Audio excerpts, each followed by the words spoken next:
make sure I got there we go. Got the right one. My mom's here already, so Good. we can start. Hello, Patty. Hope you're doing all right. Yeah, everybody's getting yard work done right now. This is peak summer afternoons. I didn't say hi to Gil. Hi, Gil. Hey, John. Hey, Tim. Hey, Don Kilpatrick. Gil, I was saying, Gil, I think we lost a bunch of listeners because they showed up for you last week and seriously missed out. No, that's not true. I see Bill Koeb's here also. Hey, Bill. Hey, how's it going? Going Hey, well, Bill. Bill. Thank you for joining us. Oh, absolutely. Ashley's back. Yeah. Hello. John, should we kick it off? We can. Yeah. I think I'm going to kick it off. Let's do it. I'm going to start with this a little bit different twist today.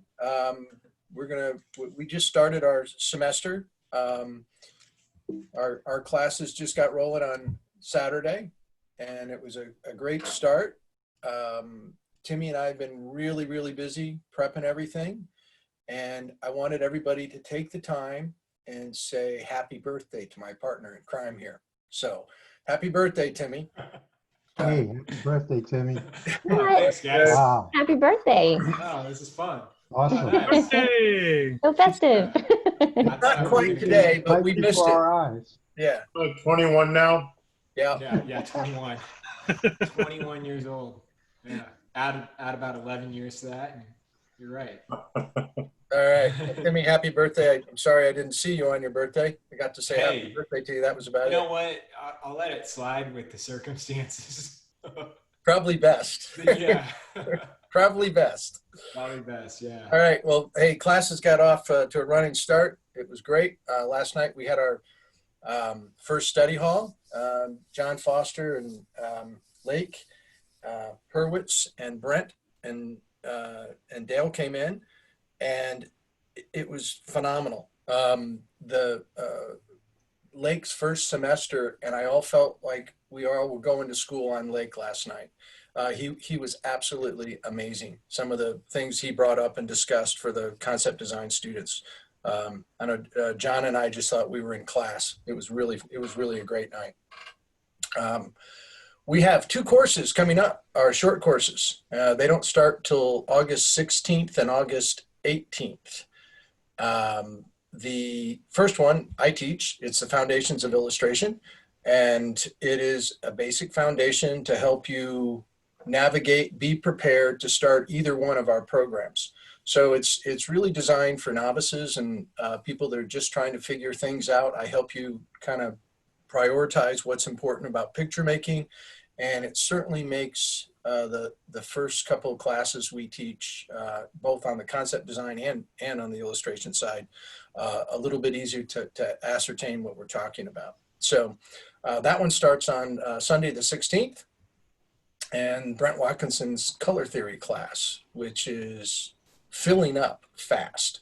So if you're interested, join, because I think we're getting close. And John, I'm just going to interrupt because look at that, starting at $53 a month with a firm. That's a pretty good deal. So Yeah. I'm just saying. yeah. All right. I got a 57 Chevy also that you might, I'm kidding. Yeah, exactly. Really low miles driven. You're going to look great in this One car. owner. You're going to driven look by an so owner. good in this car. Yeah. Okay. Well, anyway, we got to poke fun of ourselves when we can. But this is amazing class. I sit in on this class every semester and I learn something. Some of our other instructors come in to sit in on it because Brent delivers an amazing class. Introduces some concepts and some artists that most people have never don't know that much about. He really puts a lot into this class. It's a cool class. So that starts on Tuesday the 18th, and then just real quickly tonight, Thursday night drawing. some of the people that have supported us. I'm always going to do this because I'm just so happy that they've done this and very proud of who's been joining us every week. George Pratt, Chris Payne, me, Bill Koeb, Audrey Benjaminsen, Don Kilpatrick, Dale Stephanos, Brent Watkinson, John Foster, Ashley Lovett, Gil Ashby, Vanessa Del Rey, Hector Casanova, Ray Bonilla,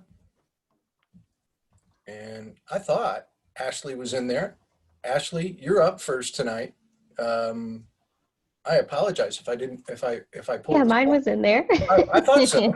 That's not, I'm a little Strong start, slower John. than I normally am. So I got a big case of the stupids tonight. So you're all going to have to suffer through it. So anyway, Ashley is up first tonight. And I want to say thank you for the Wade brothers for supplying us with some really phenomenal reference. And it's awesome thing that they do. They are terrific. So thank you very much. So it's time to draw. Ashley? Yes. Oh, my screen's on. Is it on yet? I guess I need to stop. Mhm. And then Timmy, Yeah. we're ready to go. Yeah, and the only thing I'm going to add, because a few people have messaged that this is their first night joining us. So Welcome. first off, welcome. Yeah. You can see we've got quite a lineup tonight who will be drawing. Throughout the night, we're going to spotlight each of these artists, and we'll hop around a little bit too. Most importantly, join in with the drawing. Please draw along with us. And your first question is going to be, how do I do that? Where do I find the photos? And so I'm going to go ahead and post it right here, which is just /photos on our website. I left out the HTTP, but if you grab that, it'll bring you to the site. We've also got a banner on the website. But yeah, draw along with us, share your work. The photos we're using tonight have been given to us by the Wade brothers, which if you go to their website, you can go to Paradise Garden Club, and they've got hats, t-shirts and stuff. I'm wearing all of their swag. They've got this coffee mug. So if you go there, you can support them. They're amazing photographers who have a lot of other businesses. And yeah, we're going to draw.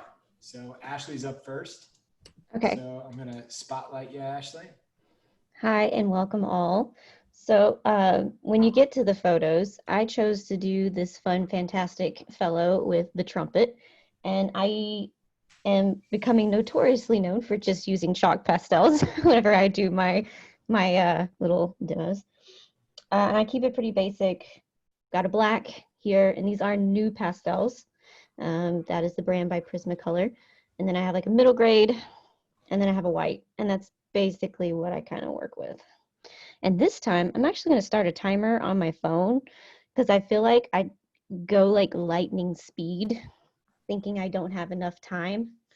And then I'll like rush areas of the drawing that I don't want to. So I'm just going to try to lay some shapes down. Some guiding shapes, either with line or I've got my stuff on my iPad, or going in and actually like breaking this down into individual shapes to help me try to fit this all on this piece of newsprint. Ashley, that's a trombone. Yeah, trombone, sorry. Jeez. I caught that too. You know, you have no room to talk, John. You messed up earlier tonight. Well, actually, I didn't. I had it right. I You just thought messed you up. did. I thought I had it wrong. I was just making I sure. had a John moment. That's all that was. Right. Yeah. Gil, you got to claim your photos real fast now. Yeah, I thought I did, but I didn't see a heart, so I thought I was in. But this is good. I'm drawing it Okay. anyway. And with a buddy pasteller. Hell yeah. Let's see. So I have the choice. I always end up zooming in because I love doing the portrait part of it. So I didn't get part of the trumpet, but that's okay. Because what I love most was, sorry, yeah, not the trumpet, the trombone. I'm sorry, I was just The kidding. trombone. So we'll just go in and have some fun. Just try to map out the planes of the face. I always go with midtones first, and then I'll pop in highlights. That's usually like the really fun part. And I try to imagine like how would this, image be used in, let's say, like freelance work or whatever. And I could see it being used in a really cool book about jazz music or something. Or even possibly an article, but I'm more partial to publishing because it's more of what I do.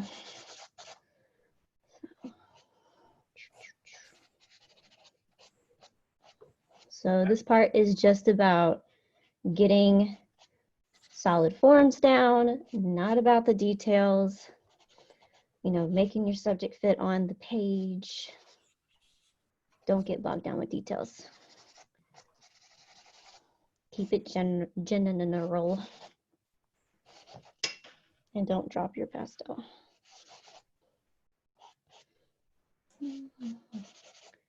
So how did last week go? Because I wasn't able to tune in and everyone's assignment. Oh, as The far as the photo reference, assignment. well, the reference was lukewarm, maybe. Not a lot of people did it, but we got some good stuff out of the ones who did do it. Yeah. Nice. It's tricky. It's tricky whenever you're starting out to get those, well, knowing how to use your camera and not get like a fisheye lens or having good lighting and all that. It's all baby steps. John, I thought you were talking about the Wade brothers' reference. No. No. Well, I just ended that relationship. They're mediocre. They're okay. No, this is an amazing photo. Was not going there. Oh, it's fun. So as I'm working on this, I'm trying to look for opportunities to go in later to do some really fun, energetic mark making. Usually like either with the form, I mean like with the cheeks going this direction or nose, or with like the cloth and stuff. Finding those opportunities so later I don't end up overworking the drawing, which depending on your paper, that's not too bad. Sometimes you can bring it back, but it just depends. Pastels get kind of fickle whenever you cake it on. And I'm gonna try to do a straight line here.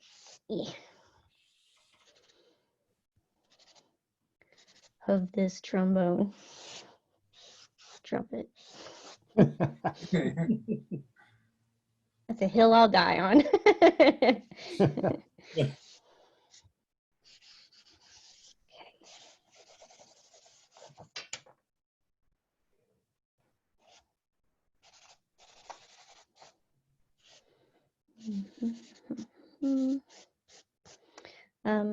Mentioning shapes again, the negative shapes are also helpful. So like these areas here, negative shapes like your background, that can kind of help you map out stuff too. And sometimes I feel like I sound like a broken record because I mention a lot of the same things, but it's like each week. But I mean, those are the fundamentals that help your brain digest an image and, make your illustration.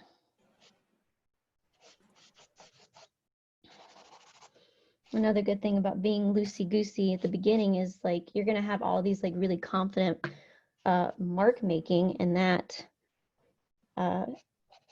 enhances the illustration when you just have confident marks, or you can at least fake confidence anyway.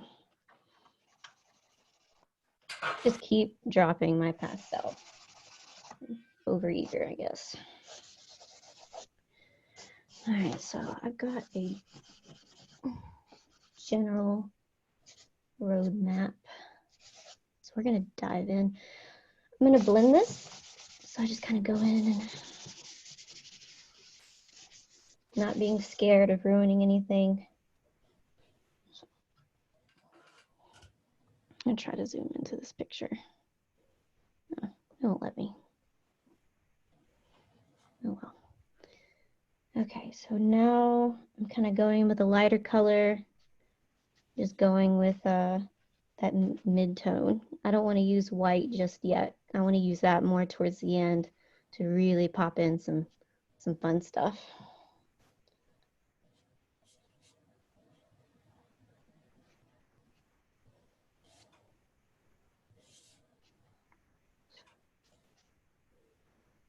So Timmy, are you gonna do anything fun for your birthday, or I forget? Did it already happened? Your birthday, right? Yeah, my birthday was on Tuesday, but it was really nice. Got to see family, Mm-hmm. hung out on a patio, and I saw my brother and my mom, like 8 feet, each of us 8 feet away. At a distance, everyone looked Yeah, great. yeah. Disclaimer: we were Yeah. super safe. No, That's the best way to see brothers. it really Mhm. is. It really is. Honestly, yeah. If we're within 8 feet, it's probably violent. No, no, it was really nice. Yeah, it was good. Thanks for asking. Uh-huh. Yeah, I finally got a chance to get out of my artist hubble. I have a friend in Atlanta who's also been an artist hermit around like 0 people, and we were Yeah. both getting a bit stir crazy. So I went and visited her, and we had a great time. Wish I could say that we were productive. We said we were. We had plans, but mostly we just played The Last of Us. All right. Yeah. That's a good I've little vacation. I'm missing. I miss pools the most right now. Mm-hmm.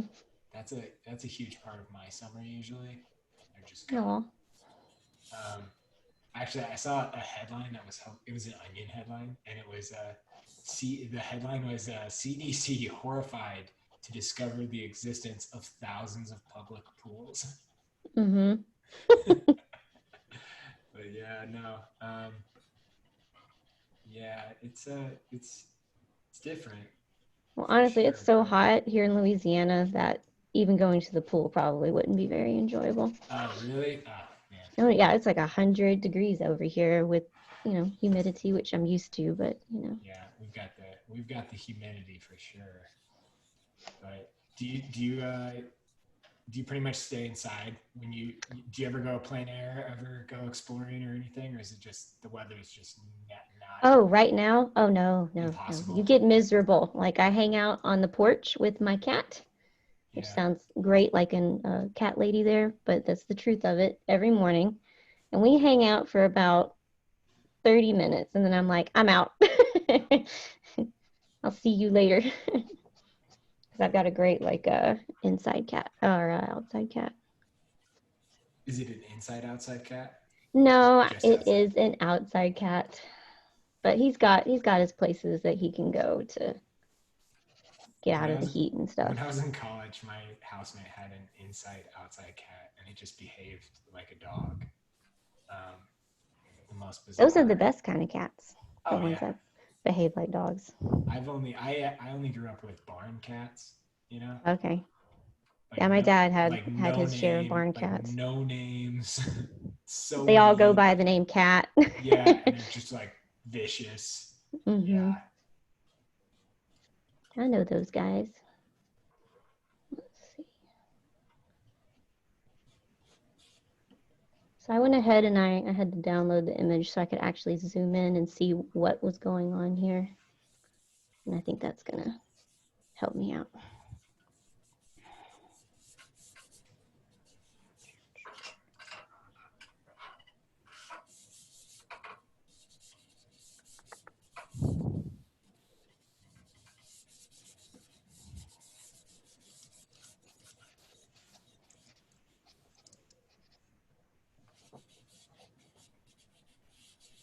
So have you finished The Last of Us?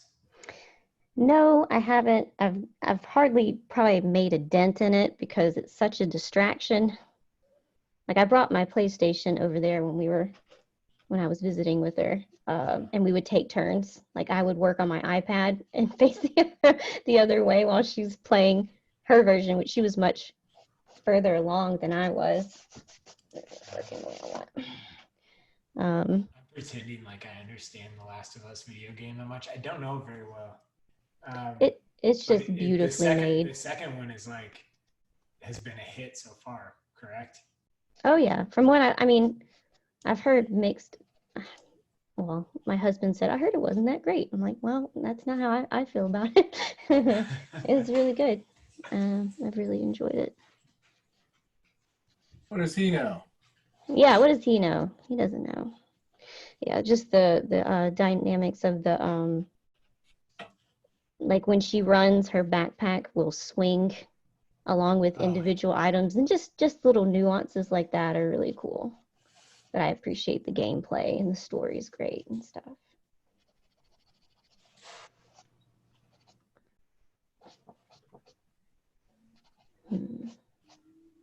Right, this is one of those moments where I'm just like, this isn't working. I'm going to begin again. Don't like you. Those are big words. This is exciting. This is exciting. So now I'm just gonna go super fast and do. This is a big Kind of. moment. This is Yeah. I admitted it. And like, I don't like where this is going. I'm starting over. No, it's a pass on fourth down. It's exciting.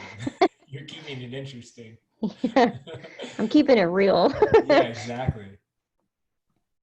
Let's see. You couldn't hear it, but many people just gasped. Oh. Their own studios. I didn't like it. Okay, come on. There's Ashley's bid for Timmy minutes tonight, right there. For what? First Timmy bid minutes? for Timmy minutes tonight. Yeah. She just What other texted swag me- you got? Yeah, exactly. Ashley just texted me and said, Timmy's annoying me. He keeps talking. I bet. I know that there's a group text outside of the group text for illustration isolation without me on it. I know. All right, who told him? Yeah. Okay.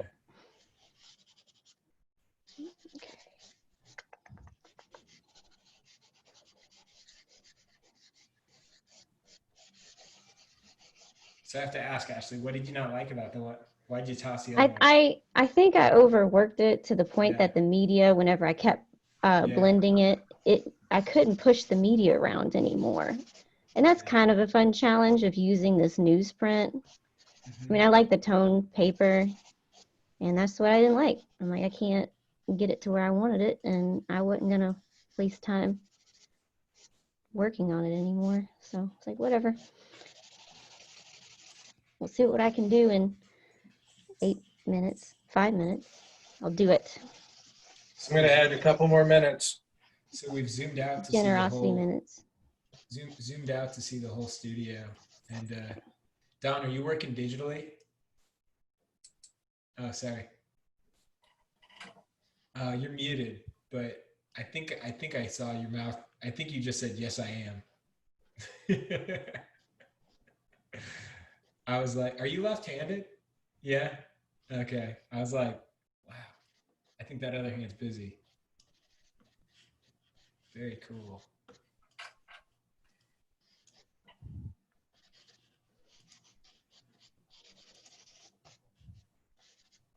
Gil, we're stopping by your studio. Okay. That's great. Cool. Awesome.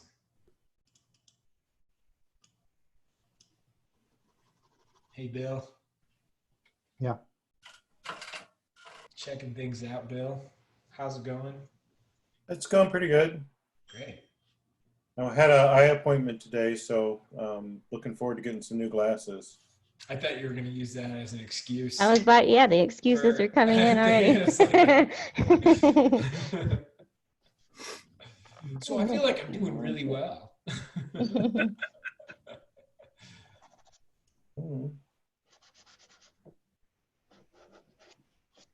I'm watching myself draw. That's funny. Yeah. That's great. I'll just cheat off of Audrey or Dawn. Or... Yeah, here, I'll do you a favor. We'll go back to Ashley. Oh, that was great, Ashley. Yeah, it's going a lot better. I also listen to music usually while I draw, and that kind of helps me not overdo things. So I've got some music kind of playing in the background too. I always think of the Paul Simon song, maybe I think too much. I do. I overthink it if sometimes. Like that's why I like listening to audiobooks and movies that I've watched a gazillion times. Yeah. Well, that's why sometimes I'll put people in the backgrounds of the drawings and just draw other things that are in the picture, because it makes it more like I'm out kind of a drawing a person in public rather than trying to draw this static image. Yeah. Which sometimes is harder than drawing a person that's moving.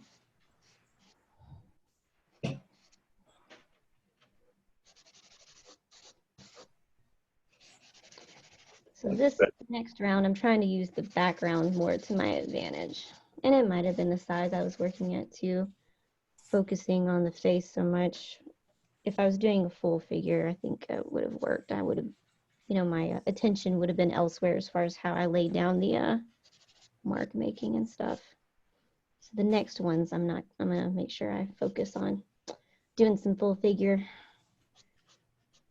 stuff. Actually, you said you play a movie that you've seen a gazillion times. Yes. What's your go-to? I don't really have a go-to. It's more of like a large collection. I've got my Netflix playlist. I was super bummed that I don't know if it's just on mine, if the app was messing up, but the Miyazaki films were not on Disney Plus, and that was my go-to. This morning, I was gonna listen to Princess Mononoke because I just got done listening to Arietta and a bunch of other ones, and it wasn't there, and I was like, what? Or The Office. That's a popular one. I've listened to that a gazillion times. I was just talking with my friend, I would say the day before the reality of going into like a shelter-in-place pandemic world, I finished the last episode of The Office, and it was like the best content to have for the pandemic. I felt like I ate all my rations before. It was like, all right, yeah, it's all gone. Yeah, I know, right? That's a warm blanket show for me because I watched it in high school, so it's it's an easy what would you call it? It's a comfort show. It is, and it's before frankly, smartphones, and before YouTube got really, really big. I don't know. It does. It reminds you of a time. Yeah. I remember where there was like one water cooler conversation. Yeah. Or that I think it was starting to like parcel out a little bit, but I think about that with Seinfeld too, like where most social groups had like one thing they were all talking about. Mm-hmm. I mean, in high school it was really obvious because I just remember that. I remember everyone would talk about what happened on whatever. That was my time. Whatever comedy bit was on The Office. Yeah. I remember that Wednesdays was always The Office night, regardless of what assignments were due or whatever.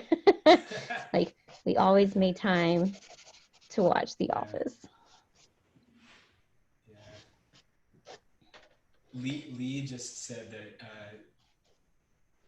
it sounds like it moved from Disney Plus to HBO Max. we have both. Gotta get set up with HBO. Yeah. No, we do. We have both. We probably would not have cable if it weren't for sports. My husband Matthew, he has to have his basketball and everything else. Not that any of that's going on right now. That's going really well. Yeah. But that's what, I don't really watch TV. I just watch my shows. So this was... I think the only sporting event he's had, was it, John? You got the U.S. Did you get the U.S. Open? Was that? No, that's not for a while. There was one tennis tournament that was held as a kind of a test. And they all got sick. Go well. The number one tennis player in the world came down with Koeb. Yeah. Worth it? Didn't go so well. I don't think so. And then they've got the fights on the island, the crazy UFC. Oh, yeah. Are they island literally on fights. an island? I can't. Are they just I don't know pretending? if it ever came to fruition. I just remember seeing that headline and being like, of course. Fight Island. Yeah. It's, you know, he's got to be watching the 30 for 30s. Does he watch those? I have no, The ESPN maybe, documentaries? possibly. I That don't might know. fold you over. That's a lot of content. I know he was watching some old stuff, like previously recorded. I'm like, oh, that's sad. Oh, like old games? Yeah. Yeah. My really good friend and our former model, figure model, Chris, Hmm. he watched like the Chiefs Super Bowl game from this year like 5 times. Like I was like, man, you gotta move on. It happened. It's over. This isn't healthy anymore. Yeah. All right, so I was trying to go as quickly as possible, just try to get into mark making. But yeah, I think I definitely passed my time limit. That's all right. I added a few Okay. more minutes, so Okay, how much more do I have to we play? have about 3 minutes. 3 minutes. Okay. So I think I'll play We're around. trying to be with that understanding. one. Yeah, it's all good. I mean, I am likely a bit rusty because I was busy playing The Last of Us all last week. And been working digitally a good bit here lately. I haven't had a chance to sit down and work with media in a little while. It's been at least about a week. I do a lot of preliminary work on my iPad, and so I've been kind of prepping some ideas for that. One's a commission, and then so Lightbox Expo, which was a convention I was really looking forward to that was going to be in California, was canceled, but they're doing this really cool like virtual tour of instead, and I want to try to do like a big reveal for my next Kickstarter book, which has kind of been on the back burner since the pandemic, and then just everything going on. But I'm like, okay, I need to finalize my imagery and what it's going to be about and all that. So I've got a window to try to get that done for the next 4 weeks to try to really solidify that project. So that's what I've been working on too here lately as far as personal work. And what I'm thinking it's going to be is, so the last one that I did that was very successful and fun and pushed me in good ways as an illustrator was The Little Mermaid. And I think this next one is going to be a book of fairy tales, but of actual fairies, like stories about fairies, maybe like their most infamous or famous, and try to do it from that angle rather than just a standard like Cinderella, Snow White. Not saying I might not have those, but I want to have some more obscure ones that maybe I'll change the context a little bit and make it a bit more interesting that way. Let's see if I can rush a hand into this image. So especially like zoomed in with our trumpet trombone is, this is especially when I'll go in and really try to break things down by shapes because it gets really confusing in here. And if you can just do enough implied lines, that's enough information that the audience can kind of like fill it in themselves. It's clearly a trumpet. Yeah, now it's clearly a trumpet. Yeah. Just omit like this piece here. Trombone bit.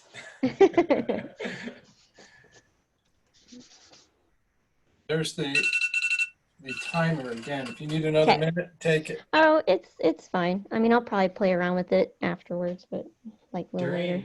During that first round, a couple people snuck into the room. John, Audrey, great to have you. Thanks for joining. Welcome. I'm back. And then Dale, I upgraded Dale again. No. He keeps trying to sneak into the room as an attendee. Dale. Yeah, He does that with everything. yeah. It's like Quentin Tarantino going to see his own movie in a theater. You know.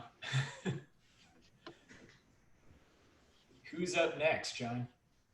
Is Chris Payne here? No. Don, you're up. Don, it's showtime. Showtime it is. Okay, let me get Yeah. Which, everything ready here. And this is a groundbreaking moment for illustration isolation. Don's going to be knock on wood if everything technically goes right. Don's going to be working digitally. So Don, before you get to that, because I'm going to go ahead and give a little tour of everybody else's work, but Sure. everybody in the crowd, while you're here, if you were drawing with us, please be sure to post your work and share it. And to do so, you can either go to our Facebook group, Illustration Isolation, or post it to Instagram. Either one's great. We're going to check it out at the end of the night, so highly recommend doing it. But Bill, we're going to stop by your studio. Just wanted to see what you've been up to. Looks awesome. Gil. Awesome. Whoa. Oh, that's great. That's nice. Dude. John. Awesome. Yeah. Nice. Cool. All right, Don. it sounds it. Let's begin this experiment. Okay, let's try this out. Like, It should work. okay, so I'm just basically sharing my screen, Yeah, right? just share your screen. If you Oh. just share your screen, and then I'll try and make sure everybody sees the right stuff. Okay, can everybody see this? Looks awesome. Yeah, looks good to me. Oh, thanks. Yeah, it's just, I think I got a little bit ambitious, but then I kind of really wanted to spend some time on that face. So I should have Cool. paid more attention to the overall gesture, but I was just having too much fun there. I'm using Adobe Fresco on a Surface Pro for this. So start a new document here. And whatever reference is up there, I'll, Yeah. Which one? Hey, John English. Yeah. Which photo did Did Don Chris- choose? Yeah. Well, Chris, no. Which one? Chris didn't choose one either. Okay, so two. it's just whatever's left over. I Yeah. think Oops, sorry. Don, what do you feel like drawing? the risk. I'm I don't open want to to give reading. away. I don't want to give away something. Well, Chris, that's can you? good. Don, can you see the choices? Here, John. I think I know which one's available though. So let me look here real quick. I've got the, I know the ball gown is available. We're going by availability if Vanessa shows up, because Vanessa selected one. Audrey, you wanted you had selected the Nike Istanbul photo shoot, correct? I'm not sure if it's Nike, but it's Round glasses, like Yeah. neon. Yes. Okay, cool. yeah. What Okay, about- is that one? what about the standing pose of the gentleman with the artificial leg? Oh, cool. Yeah, we can do that one. It's kind of like a side profile. That's great. Yeah, not the action one, but the standing pose of that gentleman. Yeah. Okay, cool. So everybody, Hey, Tim, be sure to hit refresh now, and it should populate okay. pretty quickly. I got to do that myself here. awesome. That is great. I really like this standing pose. I think it's pretty awesome. So I'm going to give it a shot here. Let's see what happens here. So I usually like to tone, when I'm painting digitally or traditionally, I'm always toning my surface. So I'm looking for just kind of something Actually, what I'll do is I'm gonna try somewhat of an earth tone here, and then I'm gonna use the mixer brush to mix in on top of that. So Sonia asks, do you prefer drawing in fresco or Photoshop? I don't have a preference. I like them for different reasons. I think I'm liking the immediacy of fresco, and I like how, when I open up my Photoshop in my Creative Cloud account, whatever the latest images I've worked on in fresco shows right up. So I guess what I like is I like how it's immediately compatible and easy to go back and forth. And I'm using fresco. I typically I was debating whether to use Procreate tonight on this, but I opted for fresco because I wanted to just keep things simple and use my Surface Pro as opposed to my iPad Pro.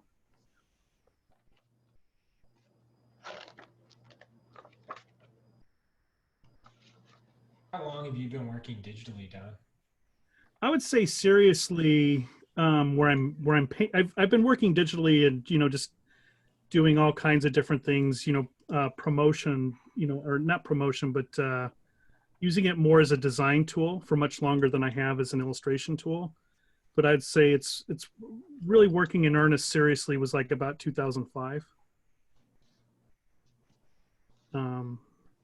I mean, I was using Photoshop before that, but not like how I'm using it now.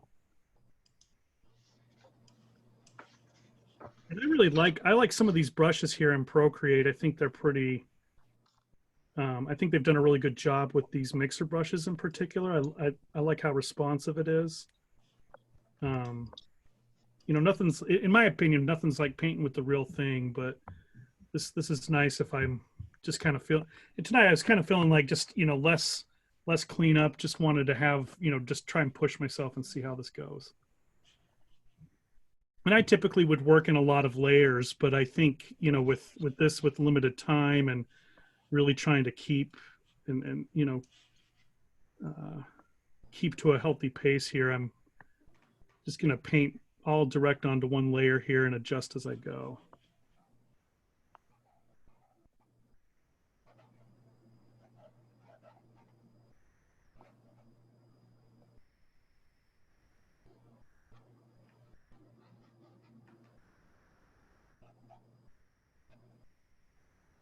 I was going to ask Ashley and Timmy, do you guys, are you guys into Parks and Rec?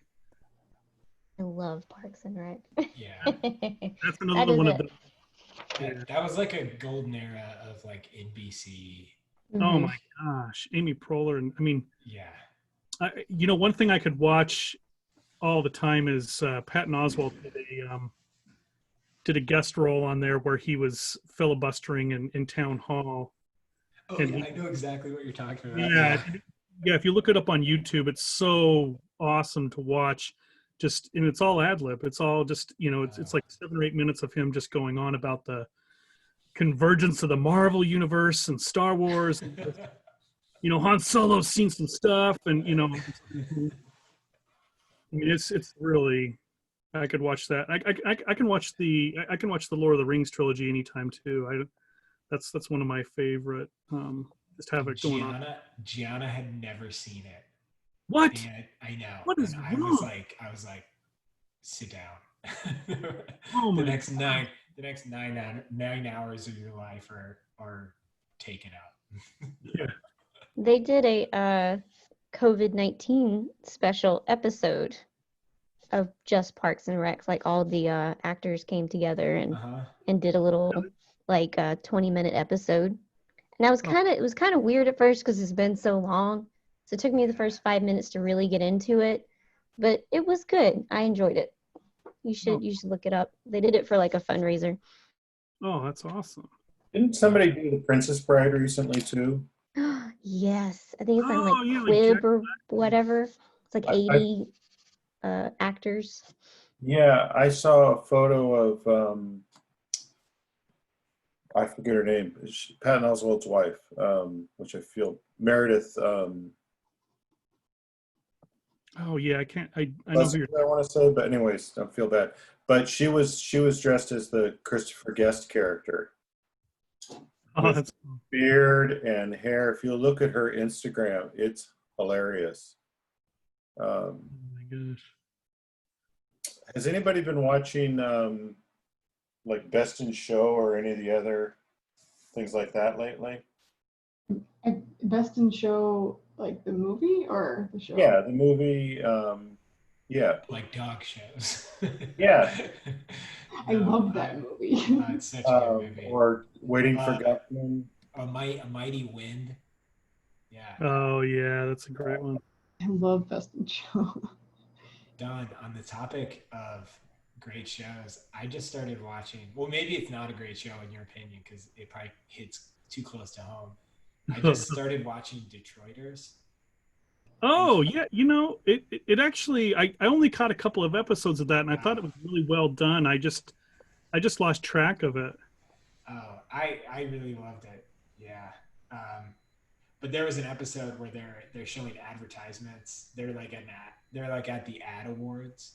Oh, and it's like every advertisement for Detroit that's ever been done. And it's like gritty black and white with like a rough sounding guitar, and then like Kid Rock narrates. and they present like five different ads, but they're all the same, and Kid Rock narrates all of them. And somebody's like, wow, Kid Rock got a lot of gigs this year. No, I mean, yeah, I think it's a great show because one of the things that I had to imagine you guys see is like they have a whole episode where it's like a tech company moves to Detroit and they're like on the cover of some magazine. Oh, and man. it's like, and it says like whatever, like it would be like Uber saves Detroit, and everybody in the city is like furious that these like tech guys are coming in and just like claiming it. Yeah. Oh yeah. I feel like it did a good job. It does the city justice. Like it champions the city pretty well in an ironic way. But yeah, I'm glad you brought that up because I just it kind of fell off my radar. I was like, oh, I got to really look into that, and I maybe saw one episode and I just kind of I forgot about it. But there've been a couple throughout. There was more of a dramatic series called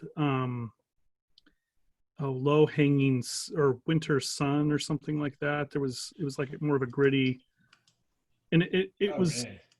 I wanted so bad for it to be good. It had a lot of great, interesting actors in it.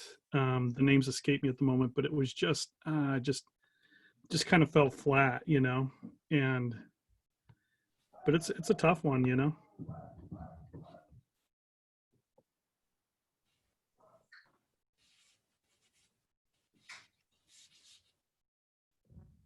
But I think it's interesting, it's that comedy centered around ad agencies because definitely Detroit's a bit, as far as creatives are concerned, it's a huge agency town.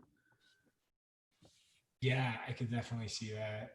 They do a really, honestly, it's more hilarious in that regard than Yeah. Like none of the jokes. What's nice about it is none of the jokes are at the expense of Detroit. It's really Right. I think they did a good job walking that line. But I don't know. I'm not from Detroit, so maybe Detroiters feel differently about it. Now you piqued my interest. I'm going to have to check it out tonight when I'm. Both of those guys are from Michigan. Okay. So they've got a little bit of. They've got a little bit of a right to it. Yeah. I pick up on a lot of stuff, but not being from here, there's some things that are lost on me too. I mean, I've been here long enough to where it's like, I've been here over 10 years, but there's still some references and things that I just, I don't know because I didn't grow up around here, but. Right. What's the show, Timmy? It's called Detroiters, and it's just a really goofy comedy. I'm trying to think of like the right term for it, but it's like an absurd comedy almost, But yeah, it's it's these guys that one of them inherits his dad's advertising agency, and they're both so ill-equipped for the job that everyone quits, and it's them producing like local like hot tub commercials and stuff. Oh, that's hilarious. Like, so they've got, this agency has gone from like producing for Chrysler to like doing like local plumbing TV spots. So it's just really silly. But every time I watch it, John, I think of you and Gil and everybody. When you say hot tub, to me, I think about Eddie Murphy's sketch on Saturday Night Live. Yeah. I can't get past that. I'm sorry. And if you've He's never got seen me. Well, he's look it up. Oh man. It's hilarious. Yeah. He does a spoof off of James Brown. And if you grew up looking at James Brown perform, you could appreciate it. And it's I grew up with Eddie hilarious. Murphy. Love it. Shows you why Eddie Murphy's career was so outstanding and how how powerful his presence was on that show. That was pretty amazing. Gil, I just listened to an interview with a couple of comedians, and they were talking about comedy and like how like to have a good, like, they were like basically like, what is the perfect audience size? And they were like, once you go above like 1,500 to 2,000 people, it's not that intimate and it doesn't really work unless you're Eddie Murphy. And in that case, you can do an arena, right? And it still works. And yeah, I think all of his specials are on Netflix because I watched them not long ago. He was incredible. all over the stage. Incredible. I mean, he is, yeah. Have you guys seen Dolomite? I did. That was a great movie. That was Dolomite. I thought it was good. Yeah. Because when I was a kid, that was the stuff we used to sneak and listen to. Really? Because it was blue. Oh yeah, Dolomite was woo. Well, Kids were not supposed to listen to that stuff. Yeah. But it was funny, and it was easy to repeat. Way far away from your parents. Oh yeah. Far away from your parents. I was totally unaware of that story, and I was really surprised that it was such a underdog story. Yeah. And that I thought it was a really heartfelt story. I watched it a few months ago, but it was really sweet because I was thinking like, wow, the drive that he had to make what he wanted to do happen was just like, it's like, let's put on a play. Oh yeah. Mickey Rooney. The Little Rascals. All that's from when I was a little boy. You guys might not know what the Little Rascals are. I know. Rascals. Everyone knows Little Rascals. All right. But we used to watch the Little Rascals in the morning before going to school. Yeah. That is different. Yeah. But yeah. I watched Gilligan's Island before I went to school every morning. I love Lucy. That was what I like. Nick at Night. They ran Gilligan's Island in the morning. Yeah, I don't remember that. That's interesting. They did, but you know what? It might have been like a TV Land thing or something like that. Okay, TV Remember Land. that? Okay. Do you remember that network that it was? Yeah, I remember that. Yeah. I watched Gilligan's Island when there were only 4 stations. Ooh. Yeah, I think Bill, there were a wow. couple more. The NBC. And then the VHF. Yeah, Bill, I think I had a couple more stations to choose from. Bill, where did you grow up? I grew up in San Jose. Okay. Oh, cool. California. I didn't realize that. That's great. And that's why you're so laid back. That's right. I'm not laid back. I wish I was. I would love to be laid back. That would be That's why you uplifting. Relaxing. yeah, Bill, that's why That'd you be- have that surfer dude attitude, right? Oh my God. I didn't live close enough to the beach, but I do have a friend who's an artist who definitely epitomizes that attitude, you know, that he would go grunge golfing and, you know, What is like grunge? the What is hacky grunge sack golfing? era. What's that? What is grunge golfing? Yeah, I Where never you heard like, that one. you like wear Trying your to come up with a mad visual. long pant shorts, you drink beer, probably smoke pot, you hang out, you. All the things you don't do in regular golfing. That's right, Okay. basically. Yeah, that's how I should have put it, all the things Does you it did. happen on a golf course though? Yeah. Okay, Public golf course. I see. Public Public. golf course. It happened at Bloomfield Hills. That's We used to play. It was called tennis ball golf, and you just get a tennis ball and some clubs, and you'd go like from your front steps in Portland when I lived there, and you'd like point at like a telephone pole, 200 yards away, and that was the hole, right? And that was what I imagined grunge golf was going to be, Bill. true. More of like an urban golfing game. That takes me to one of my guilty pleasure movies, which is Happy Gilmore. Oh yeah. And Carl Weathers and Happy Gilmore. Oh, I can't. Yeah. At the end where he appears with Abraham Lincoln in the sky. Yes, with his hands. Yeah. And the crocodile. The alligator. Sorry, Florida. And Bob Barker. Trombone, Bob alligator. Barker. The price is wrong, Bob. Yeah.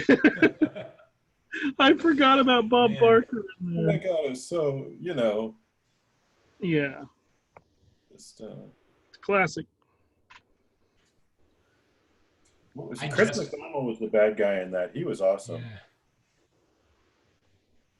Who was that again? What's that actor's name again? I Chris forget. McDonald, I think. Yeah. Yeah. There's Okay. nothing quite like 1980s and 1990s bully villains, Mm. Which What's that? like bully villains of comedies in the 80s and 90s. I feel like that was like the peak. Soft core villains. Yeah, totally. Actually, that's the right way of saying it. Like, yeah, jock bullies. That was like a whole, Oh yeah. a Like whole Back genre. to the Future and Oh, Yeah. totally. Yeah, Right, exactly. right. Karate Kid. Karate Kid. it's another That good might one. have kicked it, Gil. That might have kicked it off. Right. Yeah. I just saw Uncut Gems the other week, which, on the topic of Happy Gilmore, Adam Sandler has really gone through a transformation as an actor. That Yeah. was a good movie, but man, It was a the ride. intensity was up the entire time. Like I would say almost couldn't I mean, handle it. Yeah, I would say that if your life is stressful at all right now, I would not recommend. That's a true statement. It's not an unwind movie. Mm-mm. I wasn't expecting that either. So I was like, what are we watching? Yeah. Sorry, I missed the movie you mentioned. Uncut Gems. It's A New Oh York story. yeah, I've been kind of putting that off watching that. I just yeah. It's Yeah. Did you see? if I were to describe its genre, I would just say anxiety. Oh God.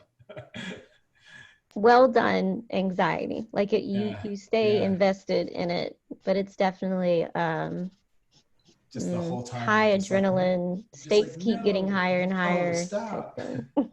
Yeah, it was super intense. I felt like You know- kind of like that.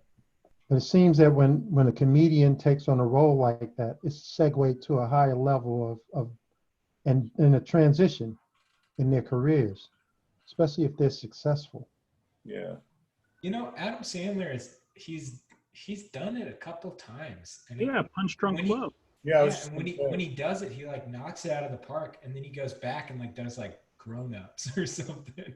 You You feel know? like Jim Carrey. Oh yeah, Jim Carrey does it every once in a while too. He's like, Yeah. they just Robin kill it. Williams, Patch Adams, and all that. Yeah. There's a Oh, the Dead Poets Society. Hmm. That's a better example. there's a documentary on Jerry Lewis where he talks about that. You know, because he worked hard being a comedian, and then he did a series. He did The King of Comedy, and then everybody was like, "Oh, I guess he can act," and he felt really like sidestepped by that. Like he was offended by that because it discounted all the hard work he'd put in. Right. Because he wrote, directed, starred in, edited all of his own movies. But he could never get past his roles as Dean Martin's sidekick. Right, and yeah, and so been doing movies for all these years, and then finally he did King of Comedy, and they're like, "Oh, he can act," and he's like, "What do you think I've been doing all these years?" Yeah. It's a good documentary. It's interesting how bitter he was, though. Oh yeah, But but go ahead. I'm sorry. yeah, I can kind of understand it though. You know, pathos, man. Yeah. Well, I think a little bit of that happens to some illustrators too, where, I think that's just a creative pursuit in general, where you get, you're kind of, I think especially it happens in illustration, I don't know if anybody here has experienced that sort of thing or not. I'm really bitter, Don. You mean bitterness? No, not about that specific, but more like, okay, you're known as this person, like fill in the blank. You're known as the person who does, all you can do is draw or paint cats or something, or, Right. Yeah. and, or whatever it might be. And I don't know if that's, I haven't experienced that personally. Big little hands. Oh, there was Little hands. Hey, Chris. Yes. Well, there were some very bitter illustrators at the end of their lives. Maxfield Parrish for sure. Oh no. Imagine being on top of the world and then the business just basically writing them off. And Why did they do that? Well, in some ways, remember, he also made a choice after, because early on, when he was doing a lot of his licensing with his figurative stuff, he made so much money. And so he decided to focus only on the landscapes. That was a choice he made. yeah, but he was still a great illustrator. Oh, yeah. Sorry I'm late to the party. It's all right. no worries. Welcome. Chris, see Gary Kelly's posts for baseball players? Had some great.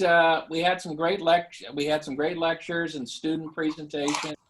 The work they're doing is awesome. Well, that's great. So it's going very well. Cool. Considering this is the first time we've had to operate in this kind of weird world. Mm-hmm. It's just we're doing the best we can with it, and fortunately, the students are responding very well. The guest lectures we've had, the demos have been going fine. So Well, I saw some of your demos today, Chris. They were beautiful. oh, I took them all so far. I took all three of them so far, and then I said, okay, I'm going to give each one of them about another hour or two. And so that's what I did. I just kind of wrapped them up with another hour or two's worth of work into it and kind of went from there. But each one was kind of just trying to show just a little bit about what that little goofy process will allow me to do.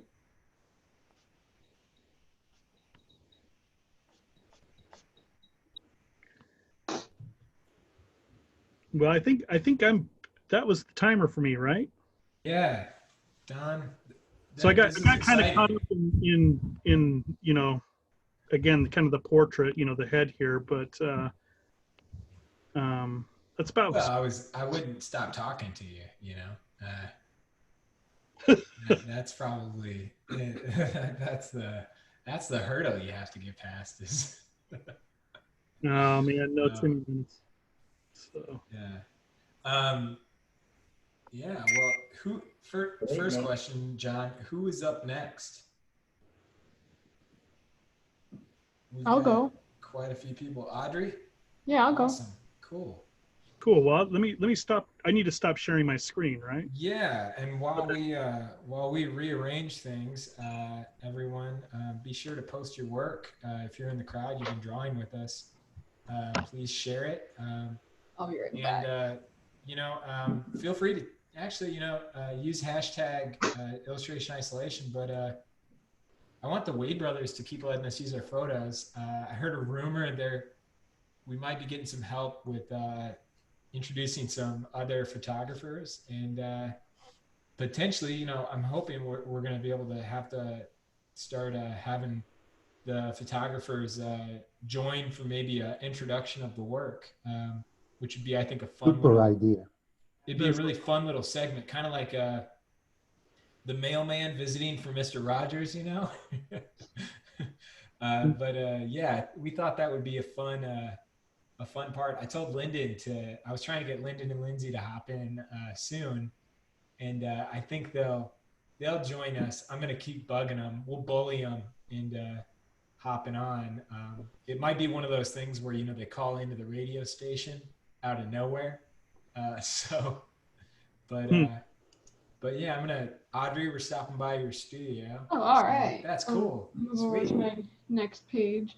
Sweet. So I must have missed it, while I've been Oh. away. But who are the Wade brothers?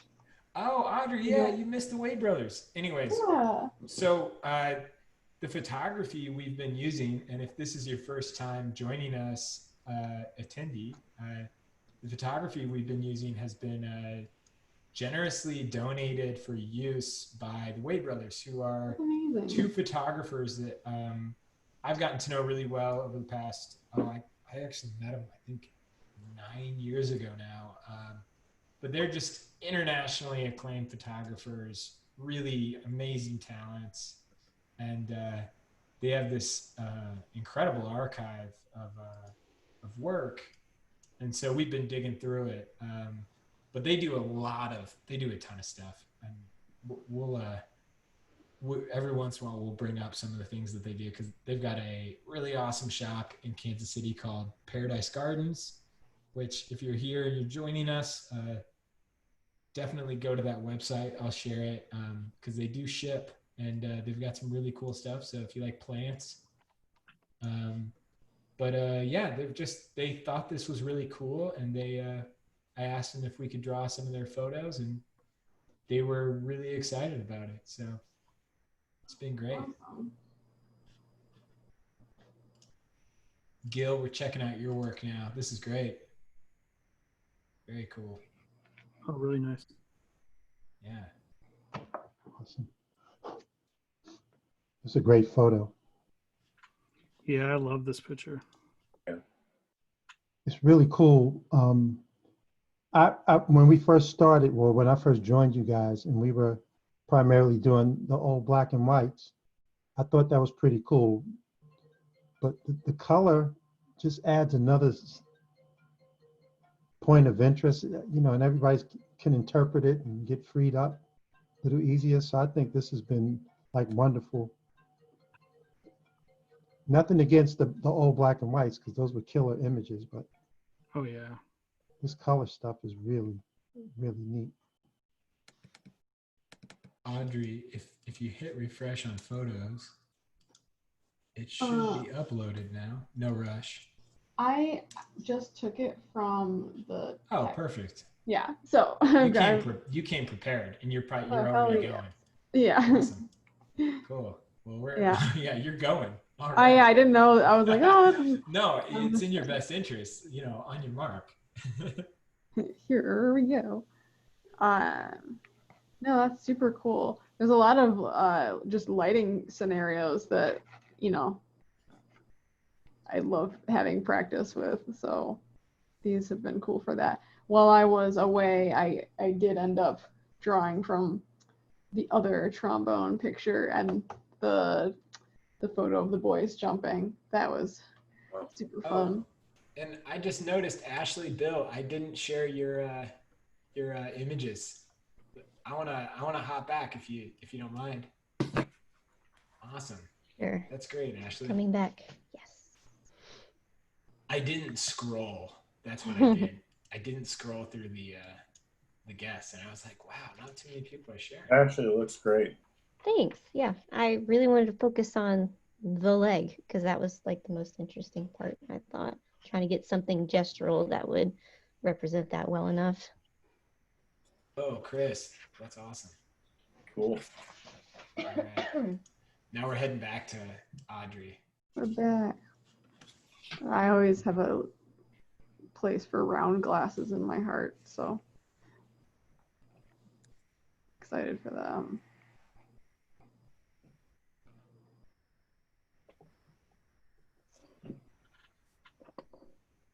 I was trying to think of shows or things that I watch. You know, like you guys were saying with The Office. I definitely watched The Office, but I'm trying to think if there was any other go-tos.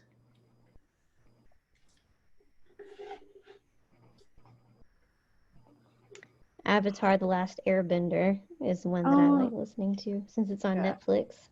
And everyone's going crazy again for it. Oh, I gotta watch that. I watched that recently. I love What We Do in the Shadows. That God. You know, it's such a great series, and I'm just trying to get anybody to watch. My husband Matthew loves it. I love it too, but he'll rewatch the episodes over more than once, and we get really cracked up watching that one. I agree, that's a good one. 2 words: Jackie Daytona. Jackie Daytona. I just watched the one with the trial. That's a good one. Swinton, and so good. it was all these actors, and you're like, oh, they're just vampires. That explains a lot. And then they brought in Blade, which I wasn't expecting. Oh, Yeah. so good. Really? So good. I've been watching crimes. What is it? Criminal Minds. Mandy Patinkin. Oh yeah. No, I haven't really watched it much, but I know what you're talking about. I can only watch a little bit of it at a time because it's like, you know, every week they're finding a different serial killer or something, and there's just only so much I can really take of that. Right. Is that like oh no, I was thinking of Mindhunter, which the Netflix show. Have you guys seen that? That's great. Amazing filmmaker. It's David Fincher. Yeah, David Fincher. Yeah. Yeah, I love that show. Yeah. The masterclass on filmmaking. It's funny. I don't know if you've ever noticed, Timmy, on that show. Yeah. The desk lamps are a barometer for how smoothly the relationship between the 2 detectives are going. I know that sounds kind of psycho. Way. That's so cool. And this is something I keyed in on at first, and then I started like hunting around madly and found some confirmation, you know, on some of those total geek, you know. By the way, if you're tuning in, this is Dale Stephanos talking. Okay. Yeah. Dale, I wanted to make sure you got credit for. Oh, thanks. That's amazing. Yeah, That's check it out. Really so the desk lamps are totally like to a psychotic degree. They're even on either side of the desk, and they're those really cool mid-century, you know, desk lamps. And then when their relationship is sort of out of balance, when they're disagreeing, the lamps are out of balance. I have no idea how I started picking up on that, but they're just such beautiful lamps that I was like, man, those are nice. Where can I get those? And so it was an interesting. Yeah. Fincher's like that though. There's so much in his his imagery that's telling the story beyond what the actors are doing. Yeah. He's also really known for he's known as like the god of lighting, kind of, or at least that's how I've always thought of him. So that's really interesting. Yeah, well, he does that creepy, that creepy foul mood lighting really well. Yeah, and I feel like because he did 7, yeah. Okay, 7. So I got a story. What's in this box? What a family film, What's 7. in the box? That was me and Gianna for our first Valentine's Day that we hung out together. We watched 7. Oh my God. Oh my God. That's a great first impression. It wasn't a good pick, but it was a good movie. So, anyway, sorry, Dale. We gotta talk. No, Dale, you were saying, yeah. I'm now sucking up all the air, but I'll shut up after this. No, if you don't, I will.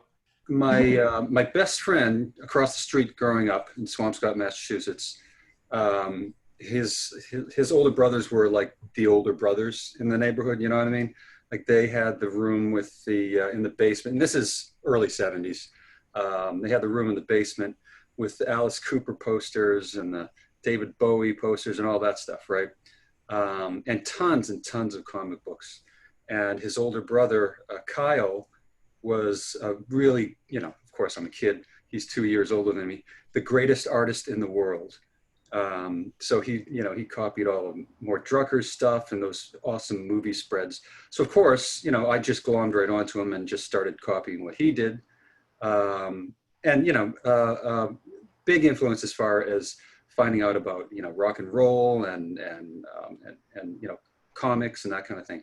So he went on, I moved in junior high, I lost touch, but he went on to become this groundbreaking title sequence artist. And he did 7, which was like you talking about Kyle Cooper? Kyle Cooper, yeah. So totally changed the game. Totally changed the game. And we used to go throw snowballs at cars together, He was a childhood friend of yours. Oh yeah. Oh my gosh. I know, That's right? wild. When I saw the credit, because I had just lost touch through the years, and when I saw the credit for at the movie, I'm like, oh, I know a Kyle Cooper. That's interesting. And I saw a thing in the New York Times that did a timeline of important moments in typography, and 7 was in there, and Kyle Cooper, and this was after Google had been invented, and sure enough, I'm like, dang, and it was nice because we kind of reconnected, I reconnected with his brother, who was the one I hung out with, so it was pretty cool, a tight little neighborhood with some good artists coming out of there, for the 90s, he was like Imaginary Forces was like it. Yeah. Oh my God! They were huge. Yeah. Like that's Spider-Man title sequence with the. Right. And it's pretty revolutionary what they did too, in terms of. There wasn't really anybody doing that after. Saul Bass kind of did that. Not kind of. Saul Bass is like it, but like nobody was doing that since Saul Bass, really. Right. That level. Right. Yeah. It all started in Mr. Sand's art room at Hadley School, Swampscott, Massachusetts. Where it all began. Isn't it cool to see people you grew up with go on and keep following their passion? It's wonderful, isn't it? Yeah, there's something really affirming about that. I feel the same way when I see, friends I went to school with or are, working professionals, doing incredible stuff, and you're just like, I don't know, there's just something really affirming, but especially if it's someone you knew as a kid. Well, it's funny too, because in hindsight, it seems inevitable, right? Like, well, of course that happened, Right. But at the time, we were just idiot kids, Yeah, Dale, he was involved in the titles that I'm seeing, and maybe I'm wrong, I don't want to miscredit anything, but is it Home Alone, 7, Mission Impossible, Yeah. Oh, Twister, Donnie Brasco, Yeah. Sphere, Mm-hmm. and possibly the best one, Flubber. Did he do Flubber, really? Yeah. That's really funny. Oh my gosh, some amazing. I mean, basically every movie that I grew up on. Final Destination. Yeah. Koopsie. Wow. Mission Impossible. That's a huge one. Yeah, yeah. That's when I think of iconic title sequences, that's amazing. Yeah, it's pretty cool. And it's funny, in our world, that's a rock star, right? But out in the in the civilian world there, I've mentioned this like you're standing around with the other fathers at soccer, and someone sees him, someone saw a movie and it's like, oh yeah, my buddy did the title sequence, and there's a moment of just silence, and then they go on talking about the Red Sox. Yeah. Right. And Well, you know what? I should also add, because if anybody were to ever share this with him, he'll be mad that I only listed off things from the 90s. He did Kong Skull Island, American Horror Story, Pacific Rim. I mean, Yeah, that's that's a amazing. monster. Yeah. Yeah, it was. I'm just imagining somebody being like, yeah, they only mentioned Twister. your 90s stuff. No. Hey, there's nothing wrong with that. No, there's nothing wrong with that. Yeah, 90s were cool. But it's like I'm trying to remember. Somebody was talking about like getting a call. There was like a disc jockey that got a call in from. Trying to remember what it was. They got a random call in from like Cat Stevens or something, and one of the hosts was like, "Oh, absolutely love your stuff from Name the Era," and Cat was like, "Oh, you only like the old stuff, okay?" Yep. And he's like, so I'm like furiously Googling the newest album, be like, no, I listen to the new stuff. That's funny. Yeah. Where everyone has their greatest hits starting off, every band. Yeah. We all have artwork we did that still is popular 5-10 years later. Yeah. I'm still working on a greatest hit. Oh. If I was an A&R guy, For sure. we don't hear a hit on this album. We need one. Get back in the studio. Hey, Timmy, how do I, should I just share my screen to actually, because I'm working in Photoshop tonight. Oh yeah, absolutely. Let's do it. Okay. Sorry, Dale. Because I just looked up and saw my face and thought, so that's not gonna like bomb everybody here. Let's see what happens. It's okay if it does. We'll experiment. Okay. It'll take the screen for a minute, and then I'll play Okay. around. We should be able to share it and kind of do a little bit of everything. I think we'll jump around. Audrey, do you mind sharing a little bit so we can check out what Dale's up to? Audrey, no, I'm not asking to be shown. I'm just saying. What? Who, me? A child who grew up reading Rainbow Fish? Of course.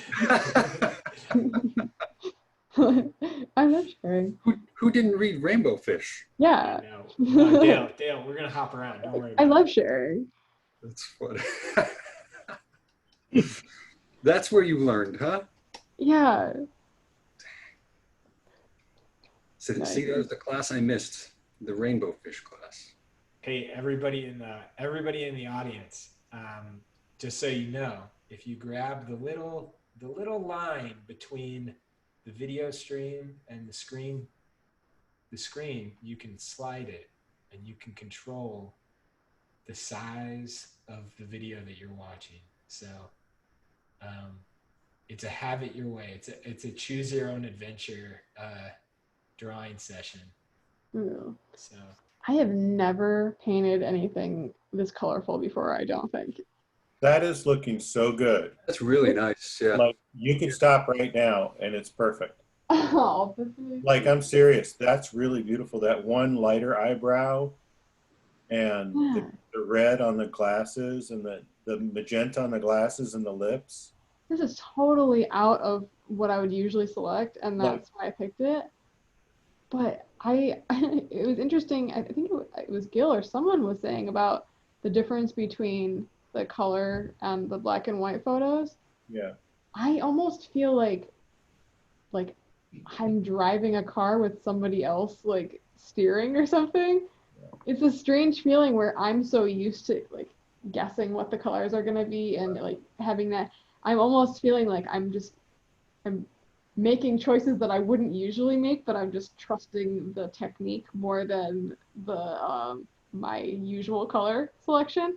So it's actually kind of exciting.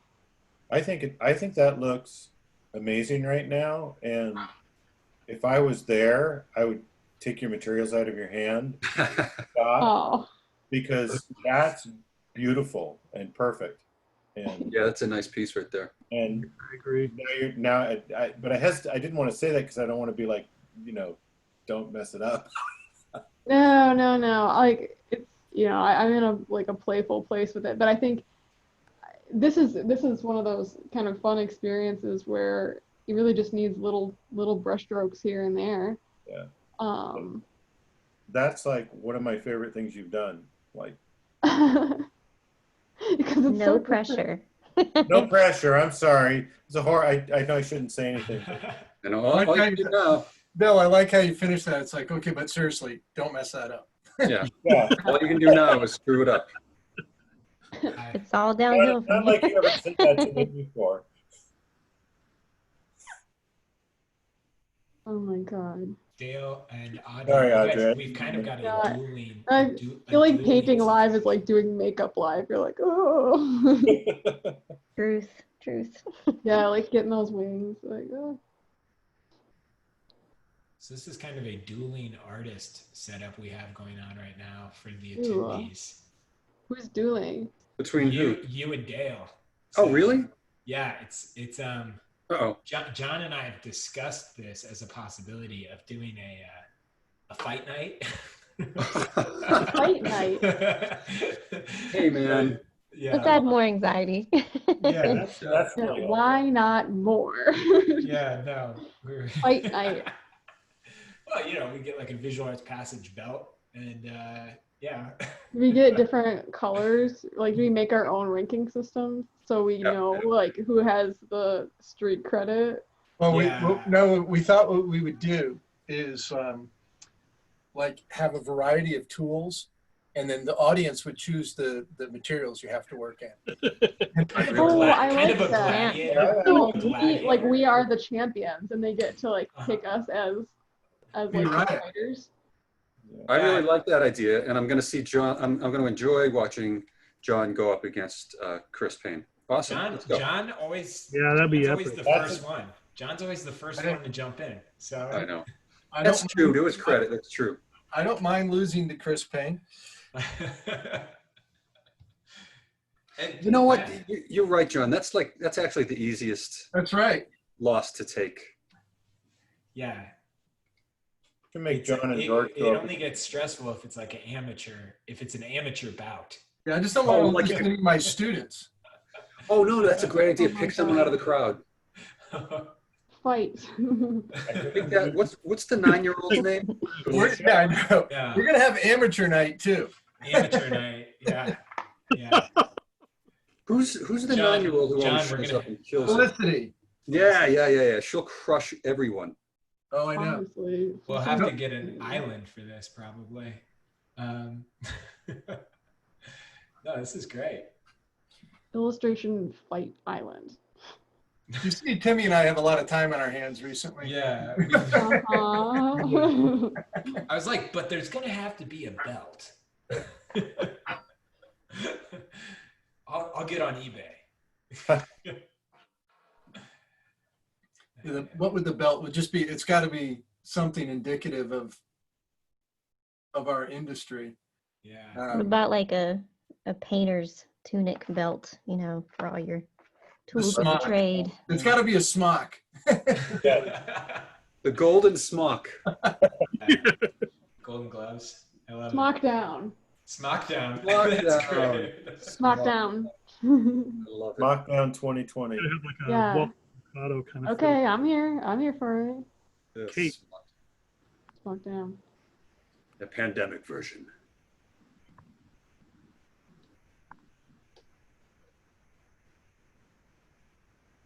You may have done something really horrible here, Timmy, because we brought this up in public. Oh Well, I no. mean, It may die. I never look at the comments when I'm We're reading. getting we had to get a feel for it, you know. Everybody's been really silent.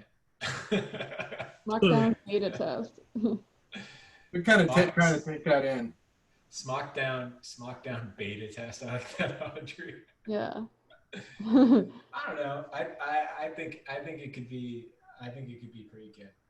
Some kind of game would be fun, like like a mini challenge. And I think Gerald. I think we need a Ric Flair, and then we're set. Funny. Oh man. Yeah, I don't know if there's a big crossover between the Worldwide Wrestling Federation and the illustration world. I'm not sure. I mean, I definitely think there is. I mean, I know people who've been had them as a client for the sculpts. Yeah. I think George would be a great villain, you know. Yeah. For our league, he would be a great villain. He'd Okay. really build it up too. He'd have the props for it as well. Plays the heavy. Yeah. I can see it. I think we Would should be all like a design boss our fighting personas as character designs. Oh yeah. It's a great idea. Sure would Well, look that's cool. great, actually.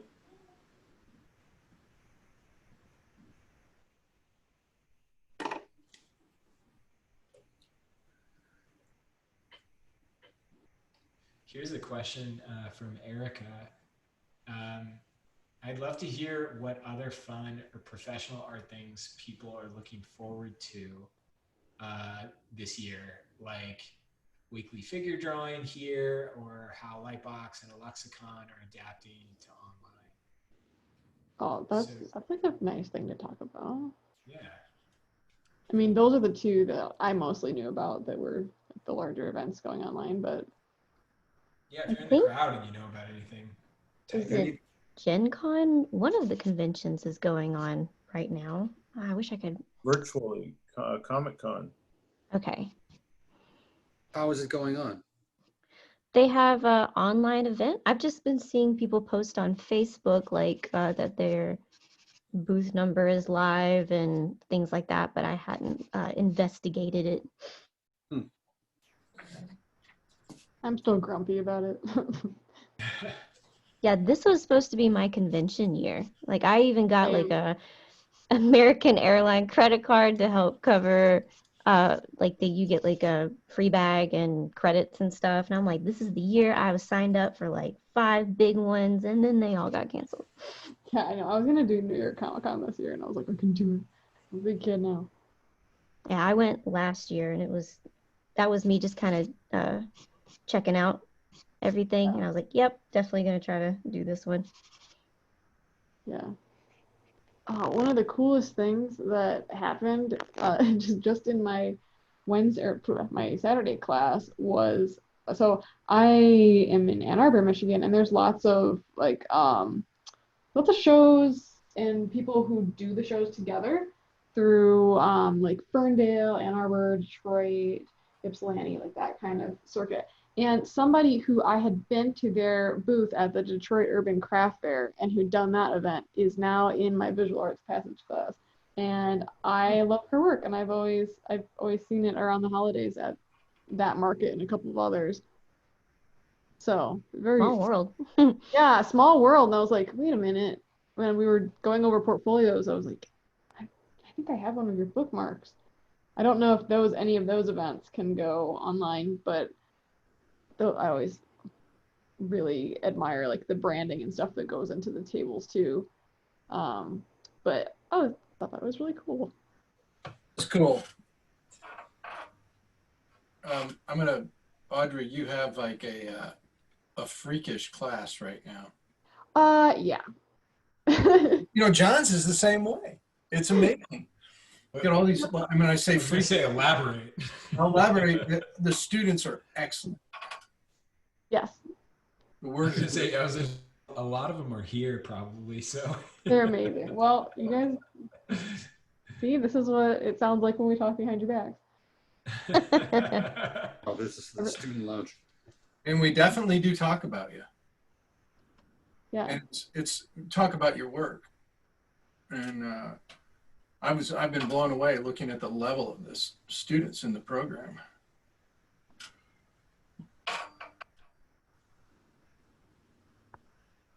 Oh, Ashley, that's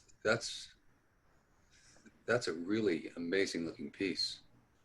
Oh, thanks. I started off with this one, and I'm like, why What am was I that? working in black and white?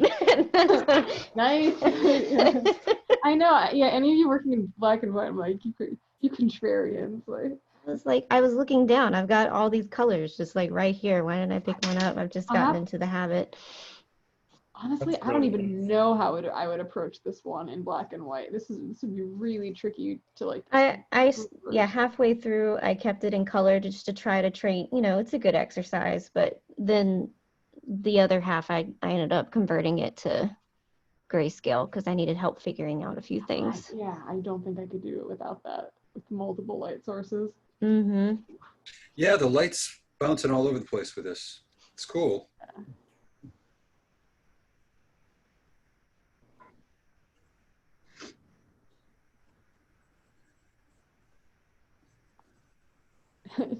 Timmy, you still there?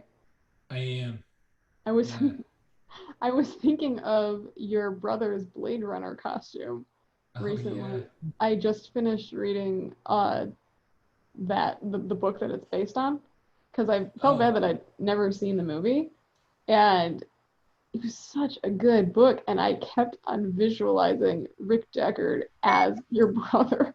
Oh man, that's really interesting. Because I mean, probably not many people have done, that order of read it and then watched it, but because we also have that experience, I'm Oh, sitting yeah. here and I'm like, I'm not seeing Harrison Ford, I'm seeing Timmy's brother. Yeah, I was gonna say very few people think of my brother instead of Harrison Ford for their role. I know. Probably go as far as to say nobody else. Yeah, nobody Yeah, else. yet here we are. Go out on a limb there. Here we are. Yeah, I just thought I'd let you know. that's hilarious. That's so funny. I kind of miss. I mean, I totally miss the costume nights. We've been.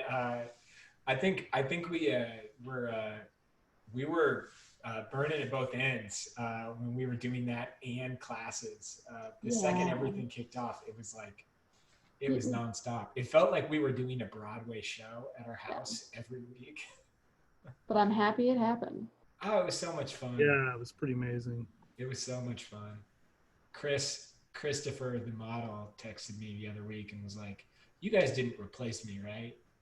And I could tell he was a little worried that he had been phased out. And I was like, And then "No, you don't start worry. playing We switched to photos." Nothing compares to you.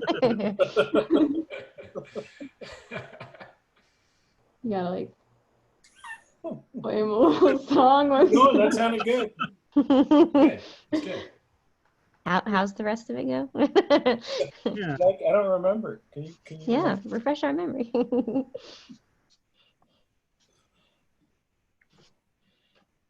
But yeah. So that's my Blade Runner story. What I did, haven't so you seen like the first book? Blade Runner. Go ahead. Sorry, what was it? Did you like the book? I loved it. Electric I highly sheep doubt that I highly doubt that the movie is like too based on it because there weren't many action scenes. It was mostly I don't know. I mean, it asked a lot of like moral questions about like kind of when you make the line that art is the lie that tells the truth, like it's that classic thing that you can have real reactions and things can have a sense of reality when they might be illusions or or consciousness that's digitally created, or they have the concept of electric animals in the books, electric animals versus real animals. And I thought it was really lovely. And it's, I don't know, it's interesting to think that it was written in the time that it was, because a lot of the technology just seems really normal, except for the flying cars. Right. You know, just, you know, everybody having their video calls. It probably was pretty, you know, pretty imaginative when it was written. But I was like, it's interesting to see, because it takes place in 2019 as well, you know, like what the author kind of got right and what he didn't, as far as questions that people are asking. And but I liked it. Cool. Been No, over. what's always playing? Giant pyramid buildings. Is that in the book? The Giant pyramid buildings? No, there's no giant pyramid buildings. It's Nailed- mostly about nailed it. animals. Like I was telling my partner like the plot of this book so far, and I was like, so there's ostriches and owls, and there's like a spider, and then there's like a sheep, and there's a goat, and all these animals are so important. He's like, yeah, I don't know if that is what the movie is about. What about the robot prostitutes? Like, what? There's no robot prostitutes. Like, there's, you know, maybe like one intimate scene, but I recently, I'm sorry, Audrey, I didn't mean to cut you off. No, continue, please. No, it's a little bit of a segue, but I recently, just on the topic of the films that just totally go off course, I recently read Ready Player One. Yeah. And then I saw Steven Spielberg's film, and I was imagining the author of Ready Player One watching that movie and then being like, so did you not like the book? Right. You know, like it felt like it was like a complete deviation from the book. Maybe that's just me, but you know, how could they have pulled it out with all of the usage rights though? Totally. I mean, I hadn't even thought about it from that angle. You're right. that was the first thing that I thought about when I read that. I was like, no one could ever make this a movie because But Steven Spielberg can, because he owns like all those. Yeah, but there was like Disney, there was like Marvel, Star Wars. Like, you're right. You're right. And I was like, there's no way that someone could. I mean, the whole that was. Yeah, wild. it's true. I didn't even think about it from that angle. I was like, wondering that as well, because it's in my wish list for Audible, but I did watch the movie and I'm like, how does this translate? So it's completely different. I was probably being a little harsh. If anything, it demonstrated to me that Steven Spielberg doesn't understand how virtual reality would or can work. Yeah. that in a VR world you don't occupy the same space. Yeah. You know? Like really basic things, or it's like yeah, silly, but yeah. That book is really fun to imagine though. Like it's a really fun one to visualize. Yeah, for sure. Like just trying to come up with how things look in your mind is probably just as fun. So do you have any intention of watching Blade Runner? Me? Yeah. Oh yeah. It was kind of the reason why I read it, because I wanted to watch it and I was like, oh, I need something new on my reading list, and I haven't read as much sci-fi, but I got an illustration job with the Folio Society for like short stories for Philip K. Dick, and while I was illustrating, I was like, oh, I should listen to something and kind of immerse myself into this world, to kind of, because a lot of his stories are pretty open to interpretation, and you know, there's a whole conversation of like authorial intent and whatever, death of the author, that kind of stuff. So I was like, oh, it's not that important, but still I do kind of want to get more of a reference point for what his thoughts are and maybe his like worldviews. But yes, I do want to watch it. Of course I do. Excited. I heard that he kind of takes from, or I don't know I don't know the director, but whoever did the cinematography kind of took from some German expressionism sort of aesthetic, and I love that. Love how that's been used in some 80s movies. So I was like, yeah, definitely. Okay, No. Audrey, let me ask you, how much more time do you need?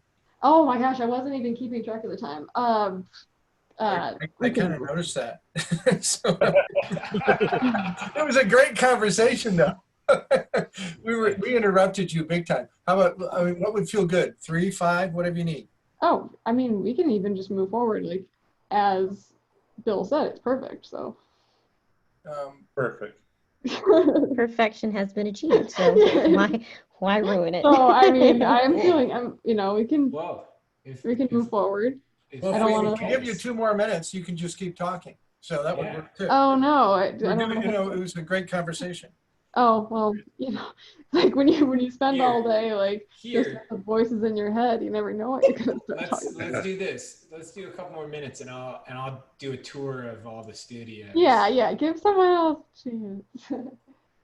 Did you say voices as in multiple? Oh, me, myself, and I. The girls. Just the gang.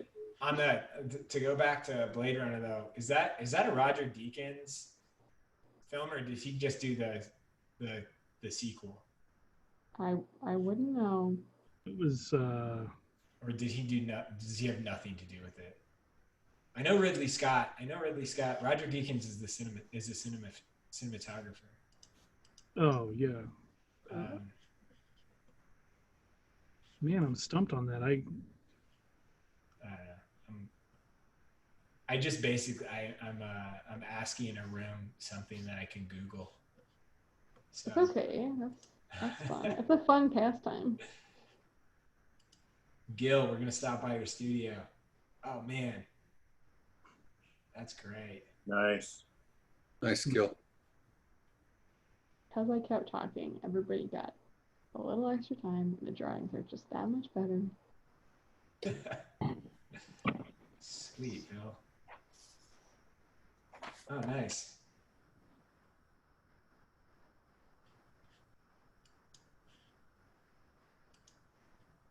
Mr. Payne. Oh, nice. Whoa. Really nice. Well,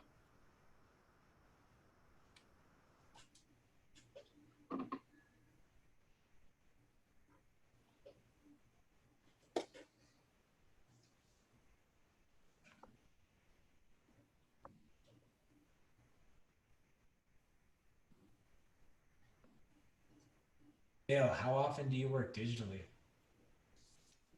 oh, any editorial job is digital. That's, that would be a nightmare changing a painting or an actual drawing. I'm so comfortable working digitally that it's just it's too predictable. I like the no net feeling of drawing with traditional materials, but I like this too.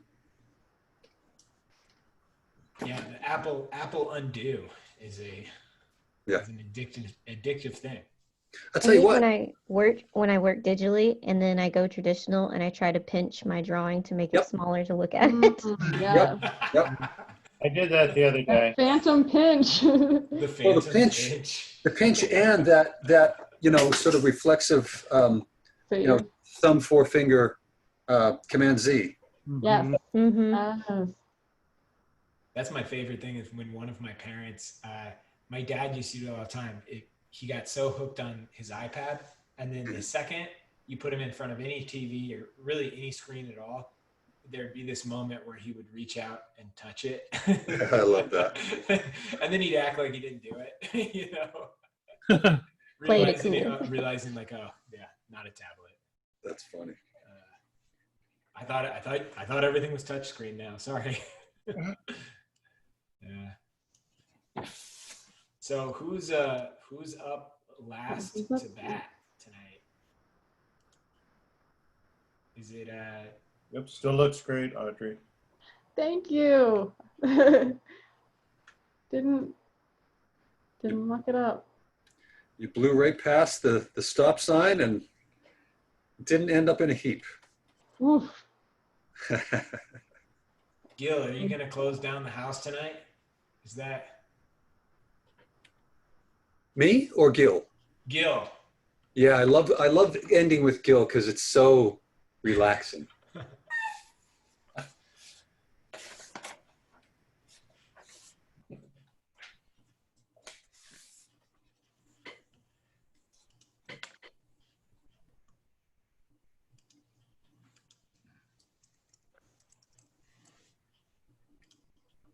John, I don't know if you're nearby, but what I might do is I might publish our remaining. We've got 3 images that I know people could pick from, and maybe we do a pick your poison for the last one. I don't know how everybody feels about that, but Hey, John. maybe that's not fair to everybody. John, Jimmy. it sounds like he stepped away. So, hey, Chris. Jimmy, I'm going to step away too because I've been gone since about 6 o'clock this morning, Oh my Oh, that's God. a lot of time online, man. and so I'm starting to turn into a pumpkin. Hey, So I think I need to get a glass of whiskey and shut it down. yeah, that sounds good. Well, thanks for I'm joining us. jealous. Thank Thanks for you. joining, Chris. Hey, I'm sorry. You know, we have our lectures and then on Tuesdays and Thursdays, and so Hey, next week is our last week. But it's been going good, and thanks for letting me in. I appreciate it. oh, always open door. All right, guys. See you later. Have a good Good night, one. Chris. Yeah, Guys, good. take care. See ya. Bye. Hi, Chris. All Night. right, so this is exciting, guys. It sounds like I'm going to be running the clock next. Clock, what clock? No. I'm finally in charge. You're gonna drive the Ferrari through the back of the garage. Exactly. Yeah. Drive the car through out the window. Yeah, take a stand. That's hilarious. Sorry, my mic was muted. I'm sorry. Oh, rats. Tim, if That's here. Hey, you put Gil. the 3 and I'll pick one and just go from there. All right, right on. Yeah, Yeah, this is a pick your poison episode. yeah. So- Without a net, No net. no net. You wouldn't have it any other way. So cool. Well, everybody, if you hit refresh, you're gonna see a number of new images up. I'm gonna add one more. So give me 1 second. All right, cool. If you hit refresh, you're gonna see a few, and we'll see what everyone picks. But we've added.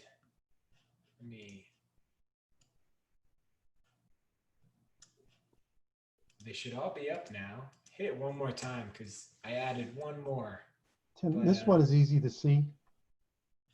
Yeah, I just realized it's almost 8 o'clock and I have a scheduled call. They're on a different time zone at 8. So I have to geo as well here in a minute. Yeah, all right, Ashley. But it's Thanks been for joining. fun.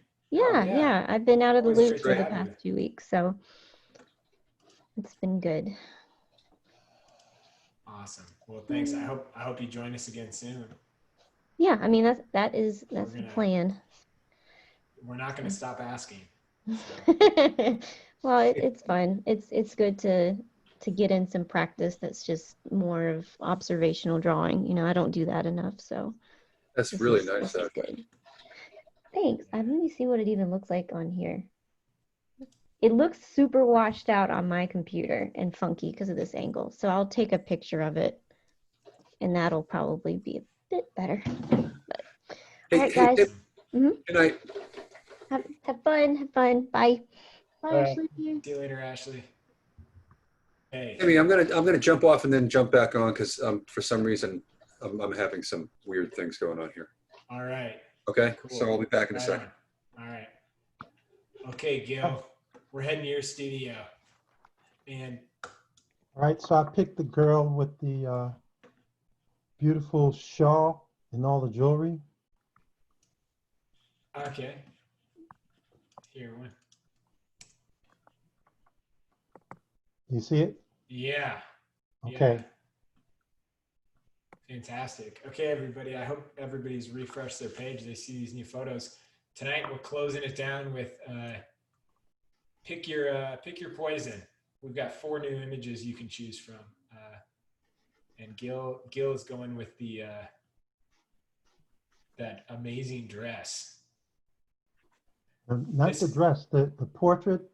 Did I miss it? Oh, I see what you're saying. Yeah, the jewelry. I'm sorry, Gil. Jewelry, I was looking at the wrong one. Right.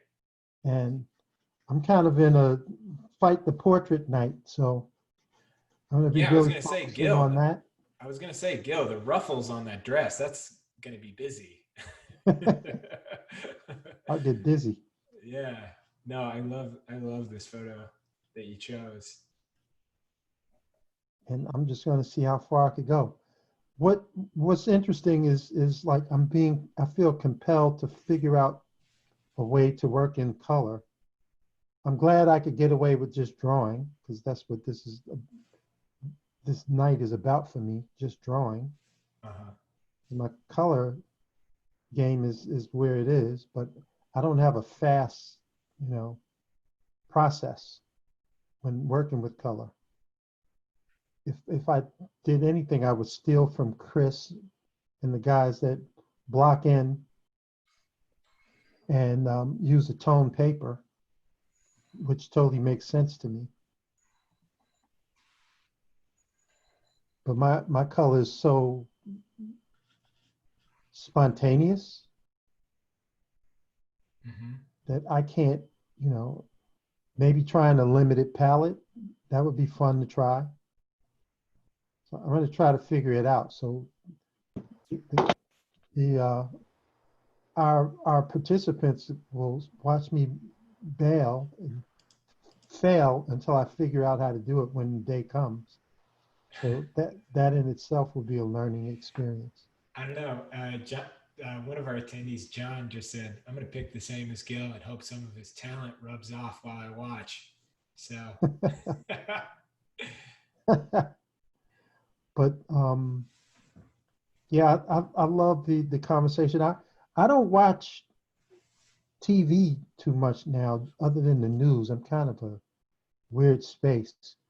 But what I do watch, I've been watching The Watchmen. I started watching that this weekend. It was pretty intense. And a few weeks back, I watched Westworld. And those movies, those shows get me. And then they're so intense. I loved that the Watchmen series.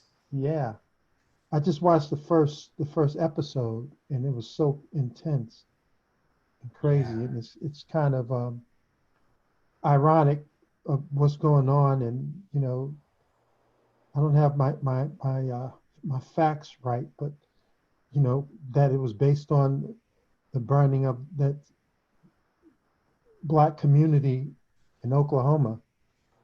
Yeah, I would need to know more about it. I remember that was the story of Black Wall Street. Is that what? Black Wall Street, exactly. Yeah, but you're right in that. Yeah, I don't know because that show does such an interesting job blending history with the story of the Watchmen. It's like, right. Yeah, I kind of don't know where it ends and begins, but I had somebody recently tell me that it's a really amazing. I mean, I thought it was unbelievably done. Yeah, well, the way it's certainly intense. Yeah. Yeah, the way the story is woven, and how police officers being threatened by this, white nationalist group, and who wear these the Rorschach masks. Yeah.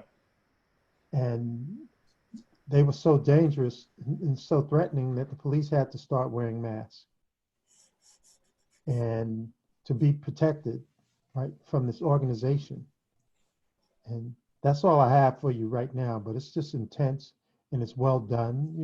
It's HBO. Yeah. I don't have all of the names of the directors and all the artists. This is my first time watching. I think I need to do my homework before I come on and start talking about media like that because you guys are really on your game. Well, I'm gonna Lee Harlow just said it's the known as the Tulsa Massacre, and Yep. I feel like Vox, maybe I'm doing this wrong, but I feel like Vox News does a good job of media. Like, I don't know, but I'm gonna if anybody does want to learn more about what we're talking about, I feel like that would probably be a legitimate source, Yeah. but I could be totally wrong. I don't know. I'm not. I just got being. Yeah. You talking about Watchmen? Yeah. Yes. Oh, yes. what an amazing show. Yeah, as I said, Little things I can't talk about it. And totally unexpected. I know when I heard that they were doing a continuation of the story, I was extremely skeptical about where they would go with it. Okay. But I'm a pretty, I love Alan Moore's work, and I thought the movie, like the 2009 one, was like, like I liked aspects of it, but I really didn't like it for the most part. So I was really worried about where they would go with this, and I think this was not what anybody was expecting, but was exactly what the world needed. And I think that kind of unexpected is good. Totally unexpected. Because when I saw the reference to the Oklahoma, I mean, it was the first time in the country or ever that bombs were dropped from the air on a community. Right. Right. But the Tulsa story had a lot of there was a lot of that going on. Again, not knowing history because it's not common, but it was a lot of that going on in the country around the turn of the century. So, Well, I mean, it's funny. You not a lot has changed, right? I mean, some things have changed, but I just, well, this is not a political forum. right. So, I'm just going to. There's change. There is change. There's change, yeah, but There's change. there's also a lot of things that are staying the same. Vowing the ratios stay the same. Yeah. Representation. And so, if you think about that, it's a good place to kind of like shift away, right? Yeah. Because this is possible now. It wasn't possible 20 years ago. Yep, you're right. The current New Yorker has a great. I think every summer they basically take a month off and just run stuff they've run before. But there's one piece in there today I think it's by Calvin Trillin, and it was written in 1966. And it's an encounter with Martin Luther King Jr. on a plane going. I forget where he's going, but there was an encounter with this young white Christian who was challenging Martin Luther King on his Christian bona fides. Really, really interesting piece that just showed how little has changed. I mean, a lot has, but also, that could have been a conversation that you heard on some news outlets today. I just participated in a pretty interesting project where I was invited to respond to an article about Black graphic designers that was written in 1968.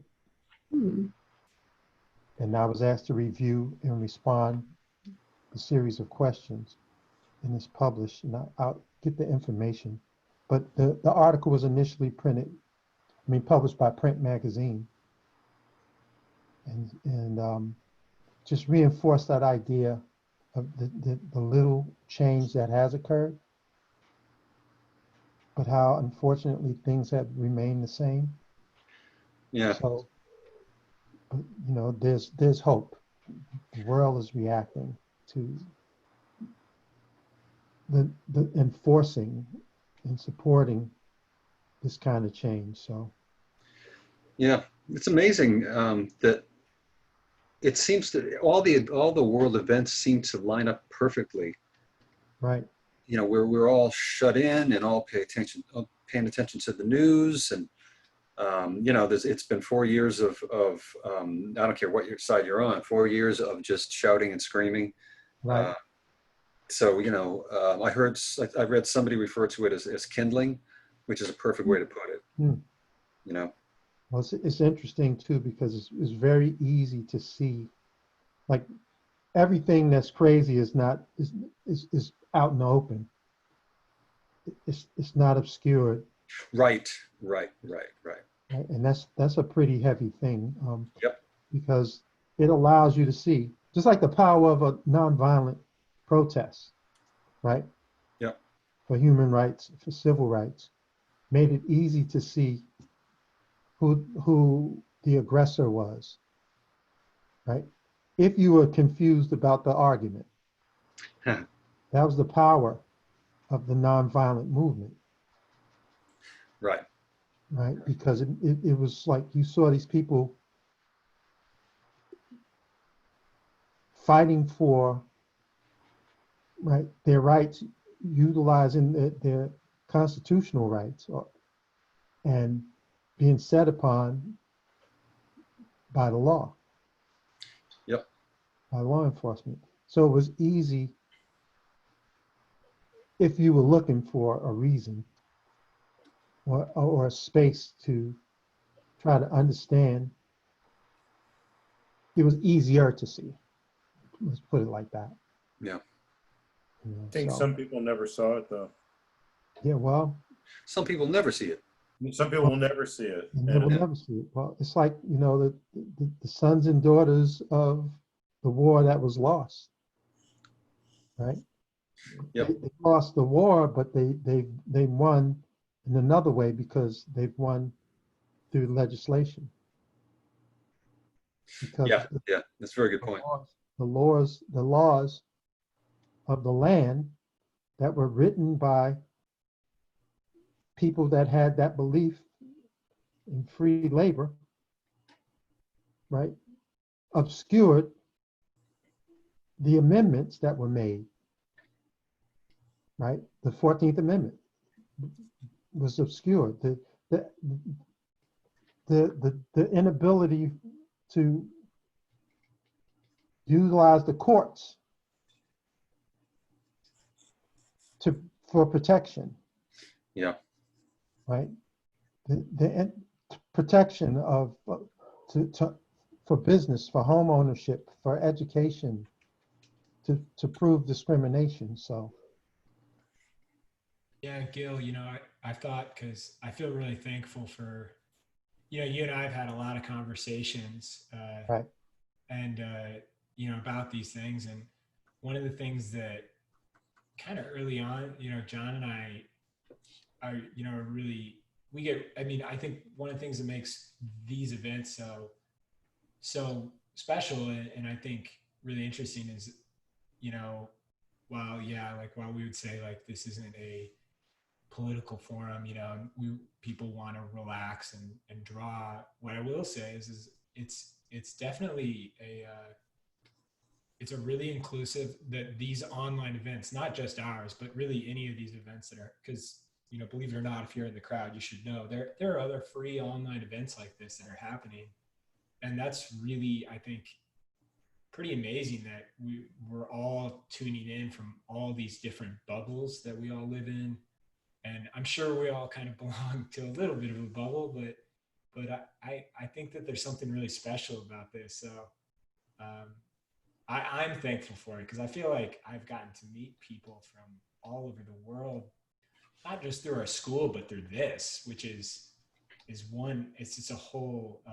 It's this amazing experience for me. Just to, I mean, I know we've got, you know, Audrey. Yeah, you teach with us, and Gil, you've gotten to join our, you know, join these events, and you just see people are tuning in from everywhere, from Yeah, that's all different types of backgrounds.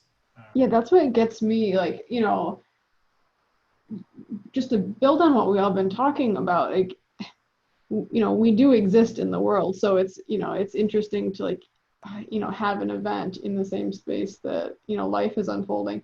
At the same time, I really look forward to my classes because it brings me to a more global perspective, and it helps me, you know, I try to, I don't know, basically having students from, you know, internationally, definitely makes me zoom out of my own headspace.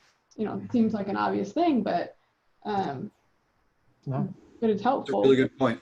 And I didn't mean to, yeah, I didn't mean to gloss over the No, more serious, but or to make it about us as an online experience, but no, it has adding been to really it. cool to get to see. There's just so many people that who attend this drawing night that I don't know, I feel really thankful that Me we're getting to too. meet all these different people. Oh. I didn't mean to. I hope I didn't derail the conversation. But. No, No. No, Yeah, I because it's important, because this is something that didn't exist. You know, this kind of open forum, mm-hmm. this kind of inclusion. Because I think just look how significant it is. And you know, I'm trying not to overblow it, right? But the significance of, like, if somebody stumbled upon this and stumbled upon our conversation right now, who was looking for something that was positive, this is like a pretty amazing thing, Mm-hmm. right? Because it's just really not common, right?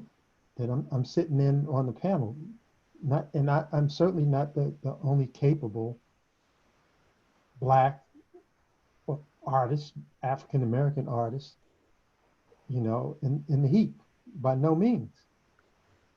But when a young kid sees this, the optics of it is powerful. Yeah. And you can never take that for granted. Because in our classrooms, in our institutions, they don't see that. Right? So where do you find hope? I'll say wherever you can. How about that? And that kind of adds to the significance of this really cool occasion we have to hang out with each other and just talk and just be people. And it's like, oh, okay. That guy's cool. That woman is cool. You know? Oh, wow. Great art.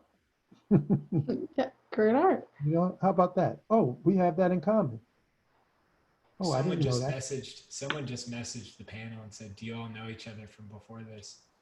The Not answer to all that of is, the answer to that is kind of difficult. It's complicated, you know. Gil, I've met Gil in person a handful of times, but the hours that we've spent drawing in Zoom has far outweighed the hours we've spent together in person now, which is kind of cool. And Audrey, we've actually never met in person. We've never met. No. No, And all I think, online. really. Zoom. Yeah. Yeah. Isn't that crazy? yeah, I was Yeah. supposed to hang out with everyone. Yeah. They don't even know. Yeah. Yeah. You were supposed to be here this Yeah, year. I mean, I might not even be real.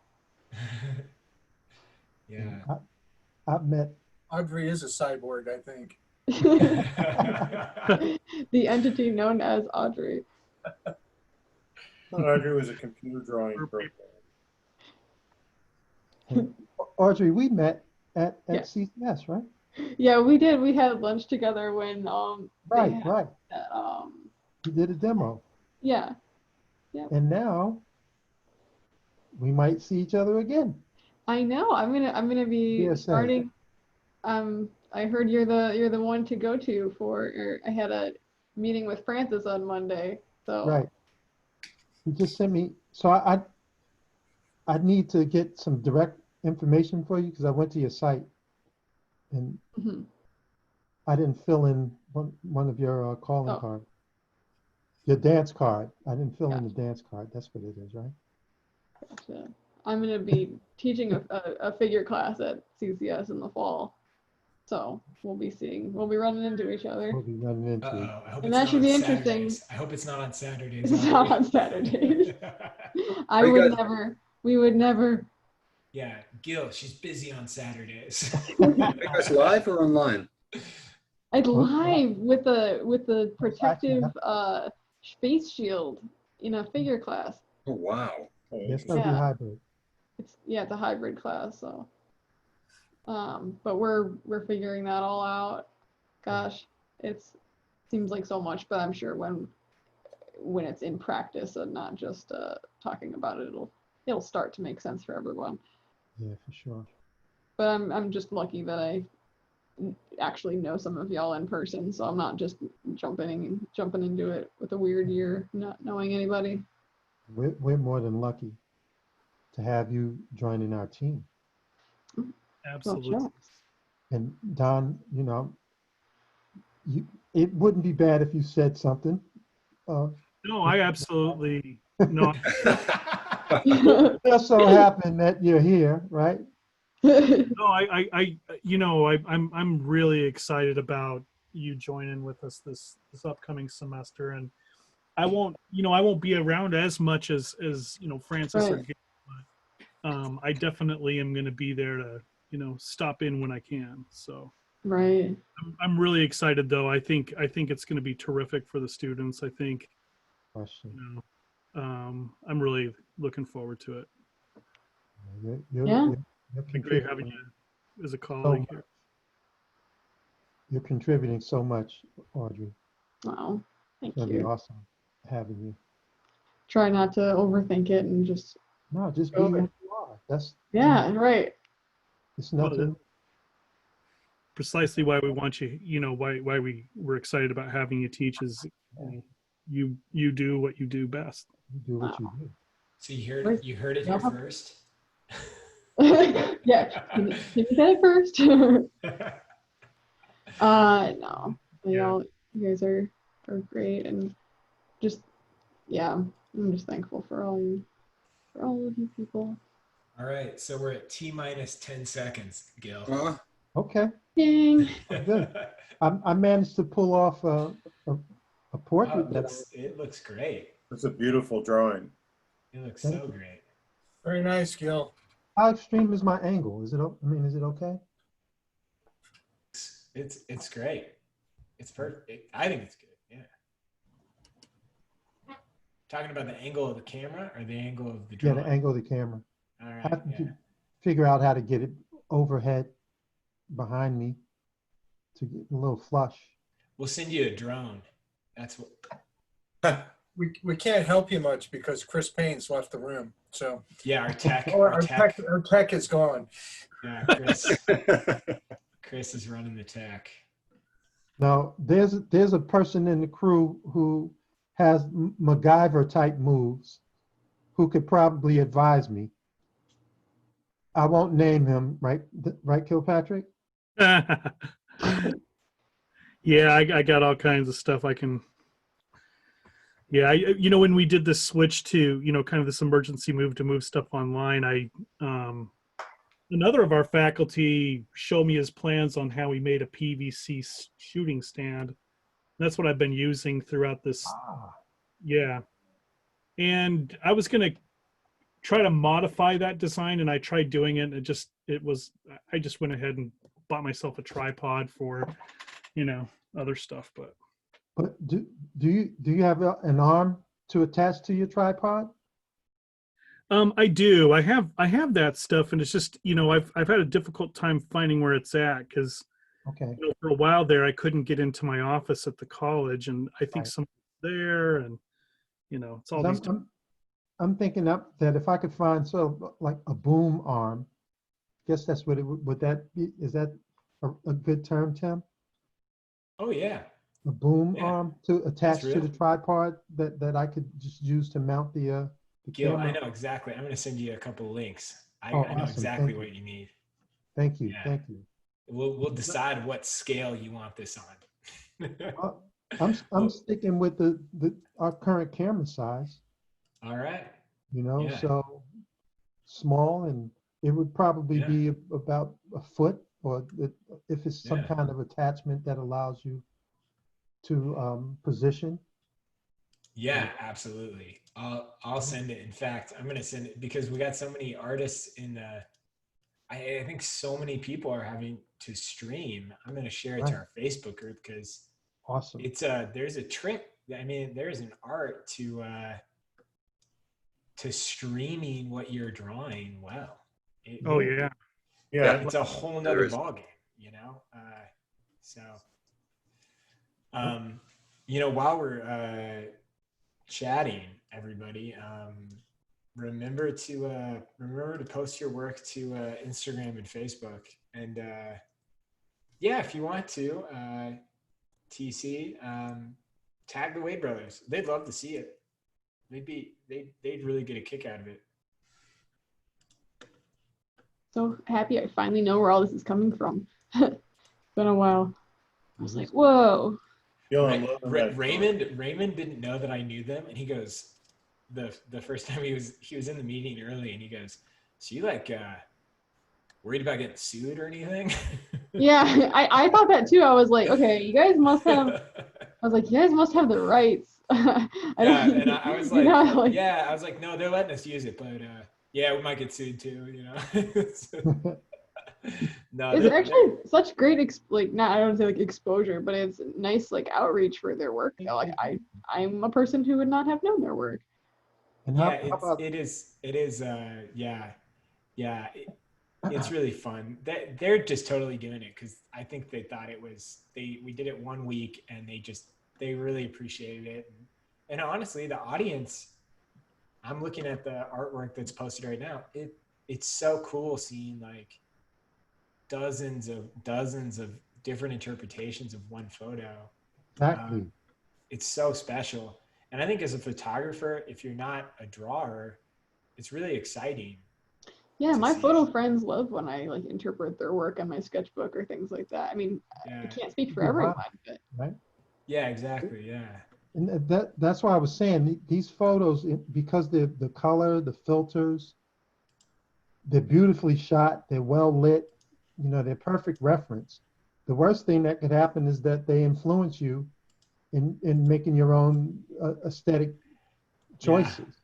But on the other hand, if you just live with what you draw or how you interpret it, you have a wonderful piece of art. And that's the wonder that I love looking at the returns. I love looking at the art, you know, that's being posted. It's just so cool. It's so cool. And on that note, I'm gonna Tour. let's take a tour. Yeah. All right, so That's I'm nice. here I Bill, can am. you hold that up? Okay. That is really beautiful. Wow. Thank you. Yeah, I love that. That's great. Thank you. I think when I look at you guys, you painters, right? And I'm seeing that if I maybe just limit myself to 2 colors or 3 colors, I could probably get. So Yes. that gets something out of it. So I think the next time around, if I'm brave enough, I'll try. oh yeah, limited yeah. color palette is always Colors. my way to go. I've only got Audrey, like, what kind of paper is that you're on? me? Yeah. You know, it's a Strathmore sketchbook paper, Oh, but just a I Strathmore just tone it with matte medium, and it makes the page workable. Okay, right. So it keeps it from buckling. Okay. I Yeah, like that. yeah. Cool. All right. I'm gonna begin the walk. Okay. Awesome. Thanks, guys. Oh, thank you, Gil. Yeah, It was great. Sorry, every time I do this, I gotta figure out how to learn how to stretch this weird Zoom. Oh, this is great.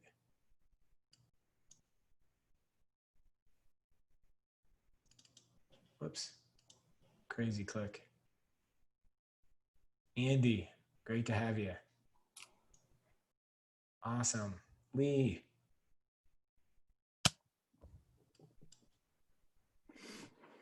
Ooh, that's nice. So cool. A lot of color. Wow. Whoops. What happened? The theme today is saturation. Yeah. What I want to do is I'm going to see if they can send me some behind the scenes photos so you can see how they see what it looked like when they shot it. Because that's a really quick way. That is a really quick way to learn a ton, is you look at a photo like that. Hey guys, I have to peel away because we have some family stuff going on, but thank you. Oh, Gil, thanks for joining. Thank you, Happy- Gil. Yeah, thanks, Gil. Always amazing to have you. Yeah. Thanks. Great seeing you. It's so awesome hanging out with you all and being able to be in Likewise. such an esteemed group of artists. Oh yeah, Gil, you're gonna have to come next week because we're gonna lose listeners if you skip another week. We got the diehard. We got Keep our team. stats up. Yeah, there's a team Gil in our audience. So. Oh, I'm the president. Thank you guys, and I will definitely be back. Thank you. Yeah. Appreciate Thank it. you, Gil. Take care. See you Good night, all. Stay safe. Thank you. You all too. Okay. Ciao.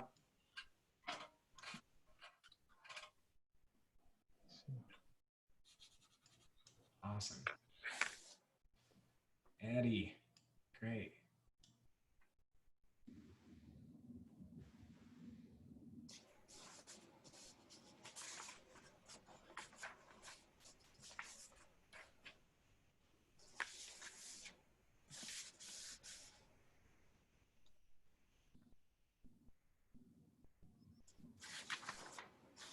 Having a hard time getting out. There we go. Oh, no, too good.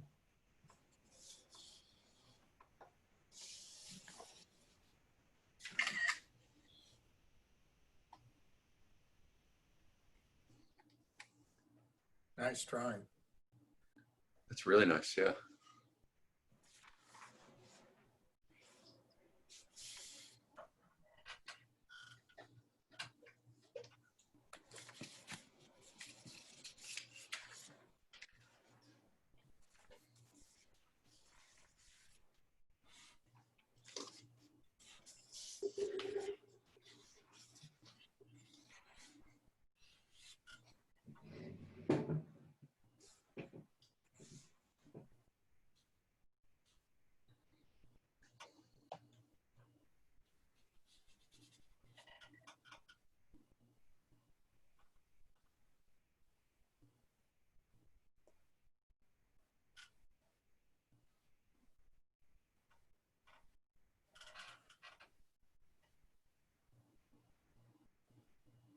Another one. Good one.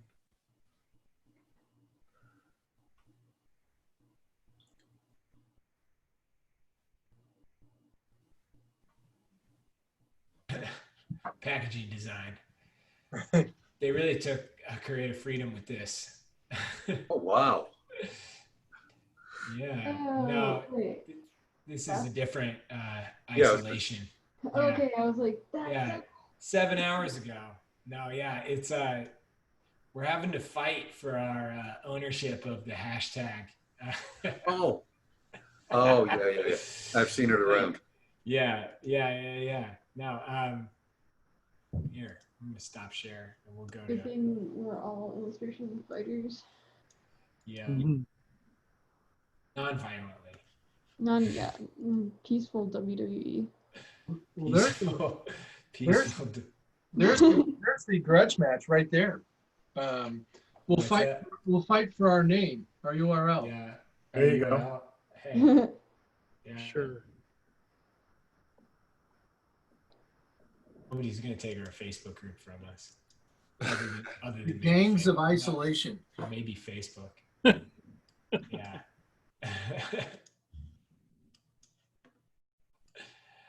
Okay.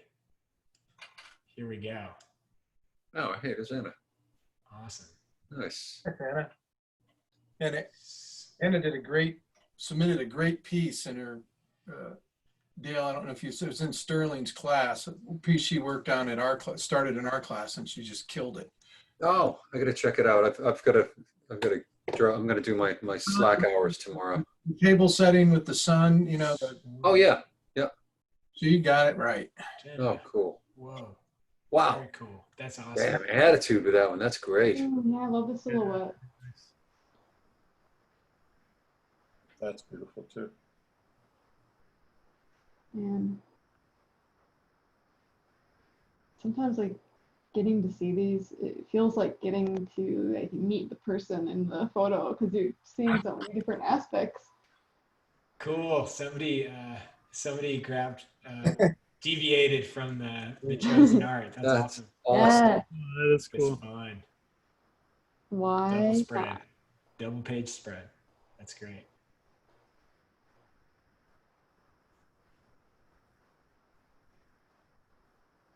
So cool.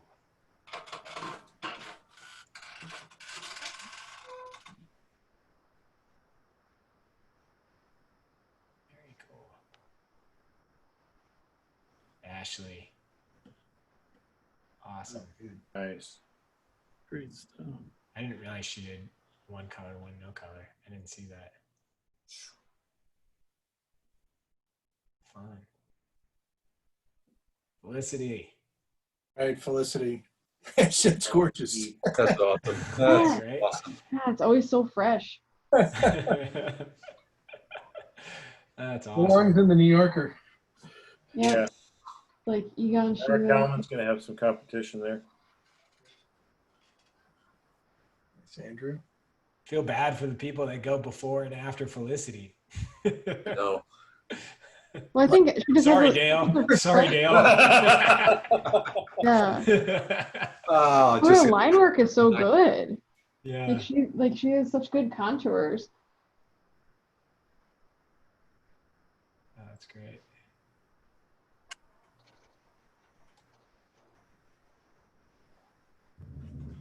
really nice.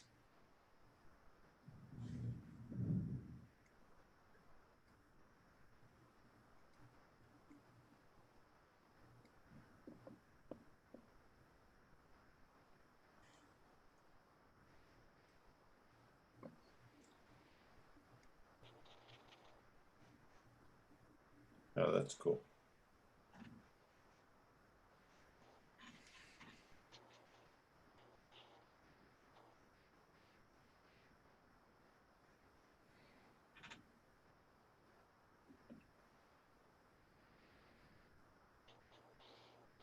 Very nice. Yeah. Ooh, that's good. Bunch of good ones. Is that John Wentz? That's a really nice drawing. It is. Josh Wentz. Yeah. Josh Wentz, yeah. Sorry, Josh. And also great captions. You know, that's another big part, I think, of you get points for a good caption. Nice job, Gracie. That's awesome. Sweet. Sienna, great. Yeah, very nice. Sherry, awesome. Thanks for joining tonight. Visual Arts Passage. There you go. Represent.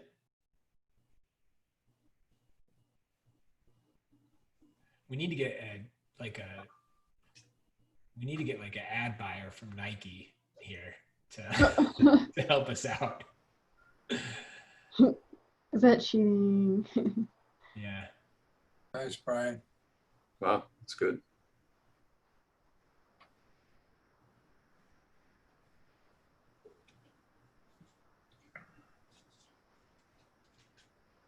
Nice one, Gary.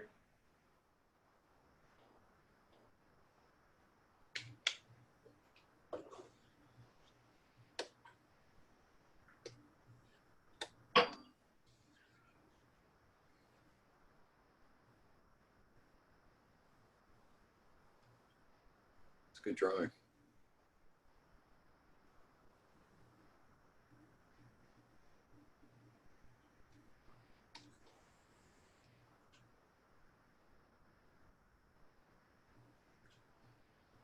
Wow.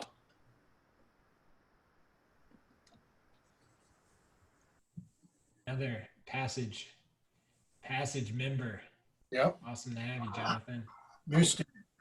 New student showing up.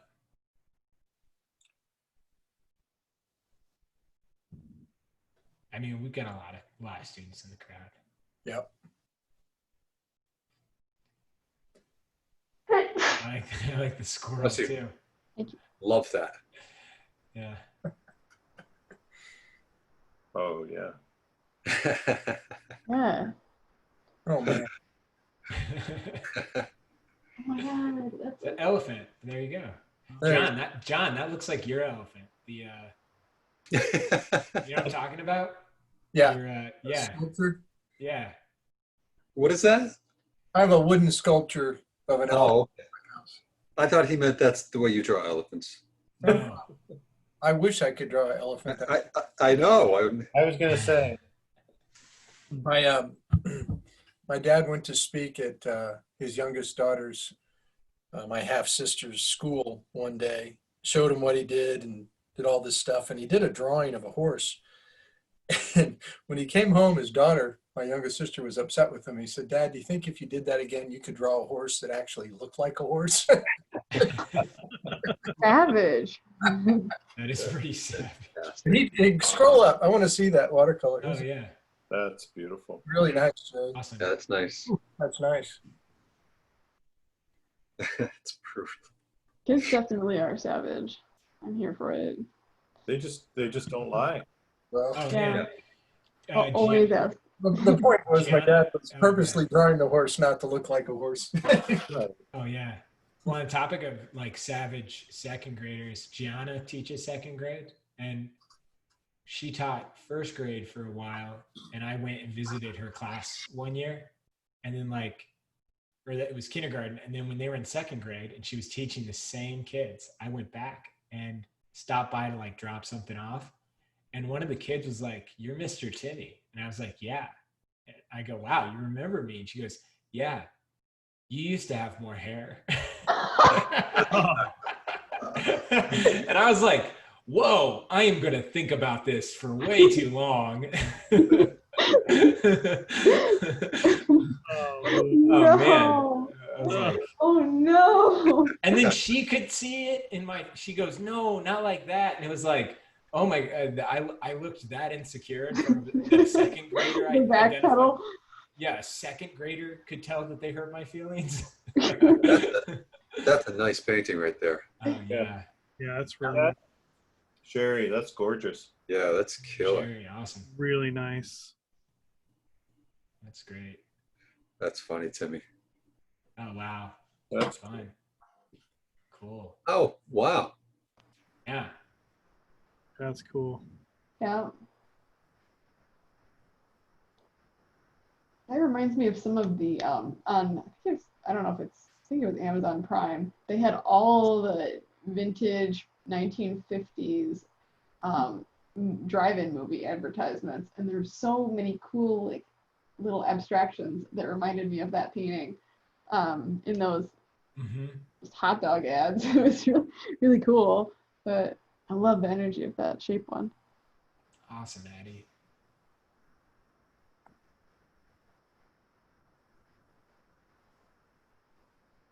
Man, thanks everybody who joined. Thank you so much for posting this work. It's so great. I look forward to this all week, seriously. I know, I'm soaking this up. I really missed it. Yeah, you can't keep skipping, Audrey. We missed you. And I don't want to hear an excuse, Audrey, that you had to teach for.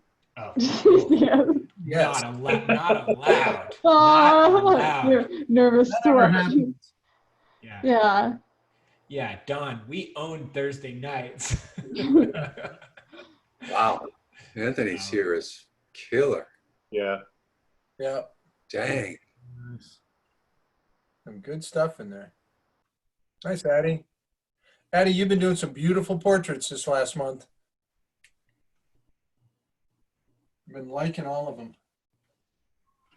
Okay, cool. We got down to the stupid Beastie Boys post I shared. So we're that's all, folks. Hey, everybody. Yeah, thanks so much, What a everybody, great for night. joining. Thank you all for joining us. really so much fun.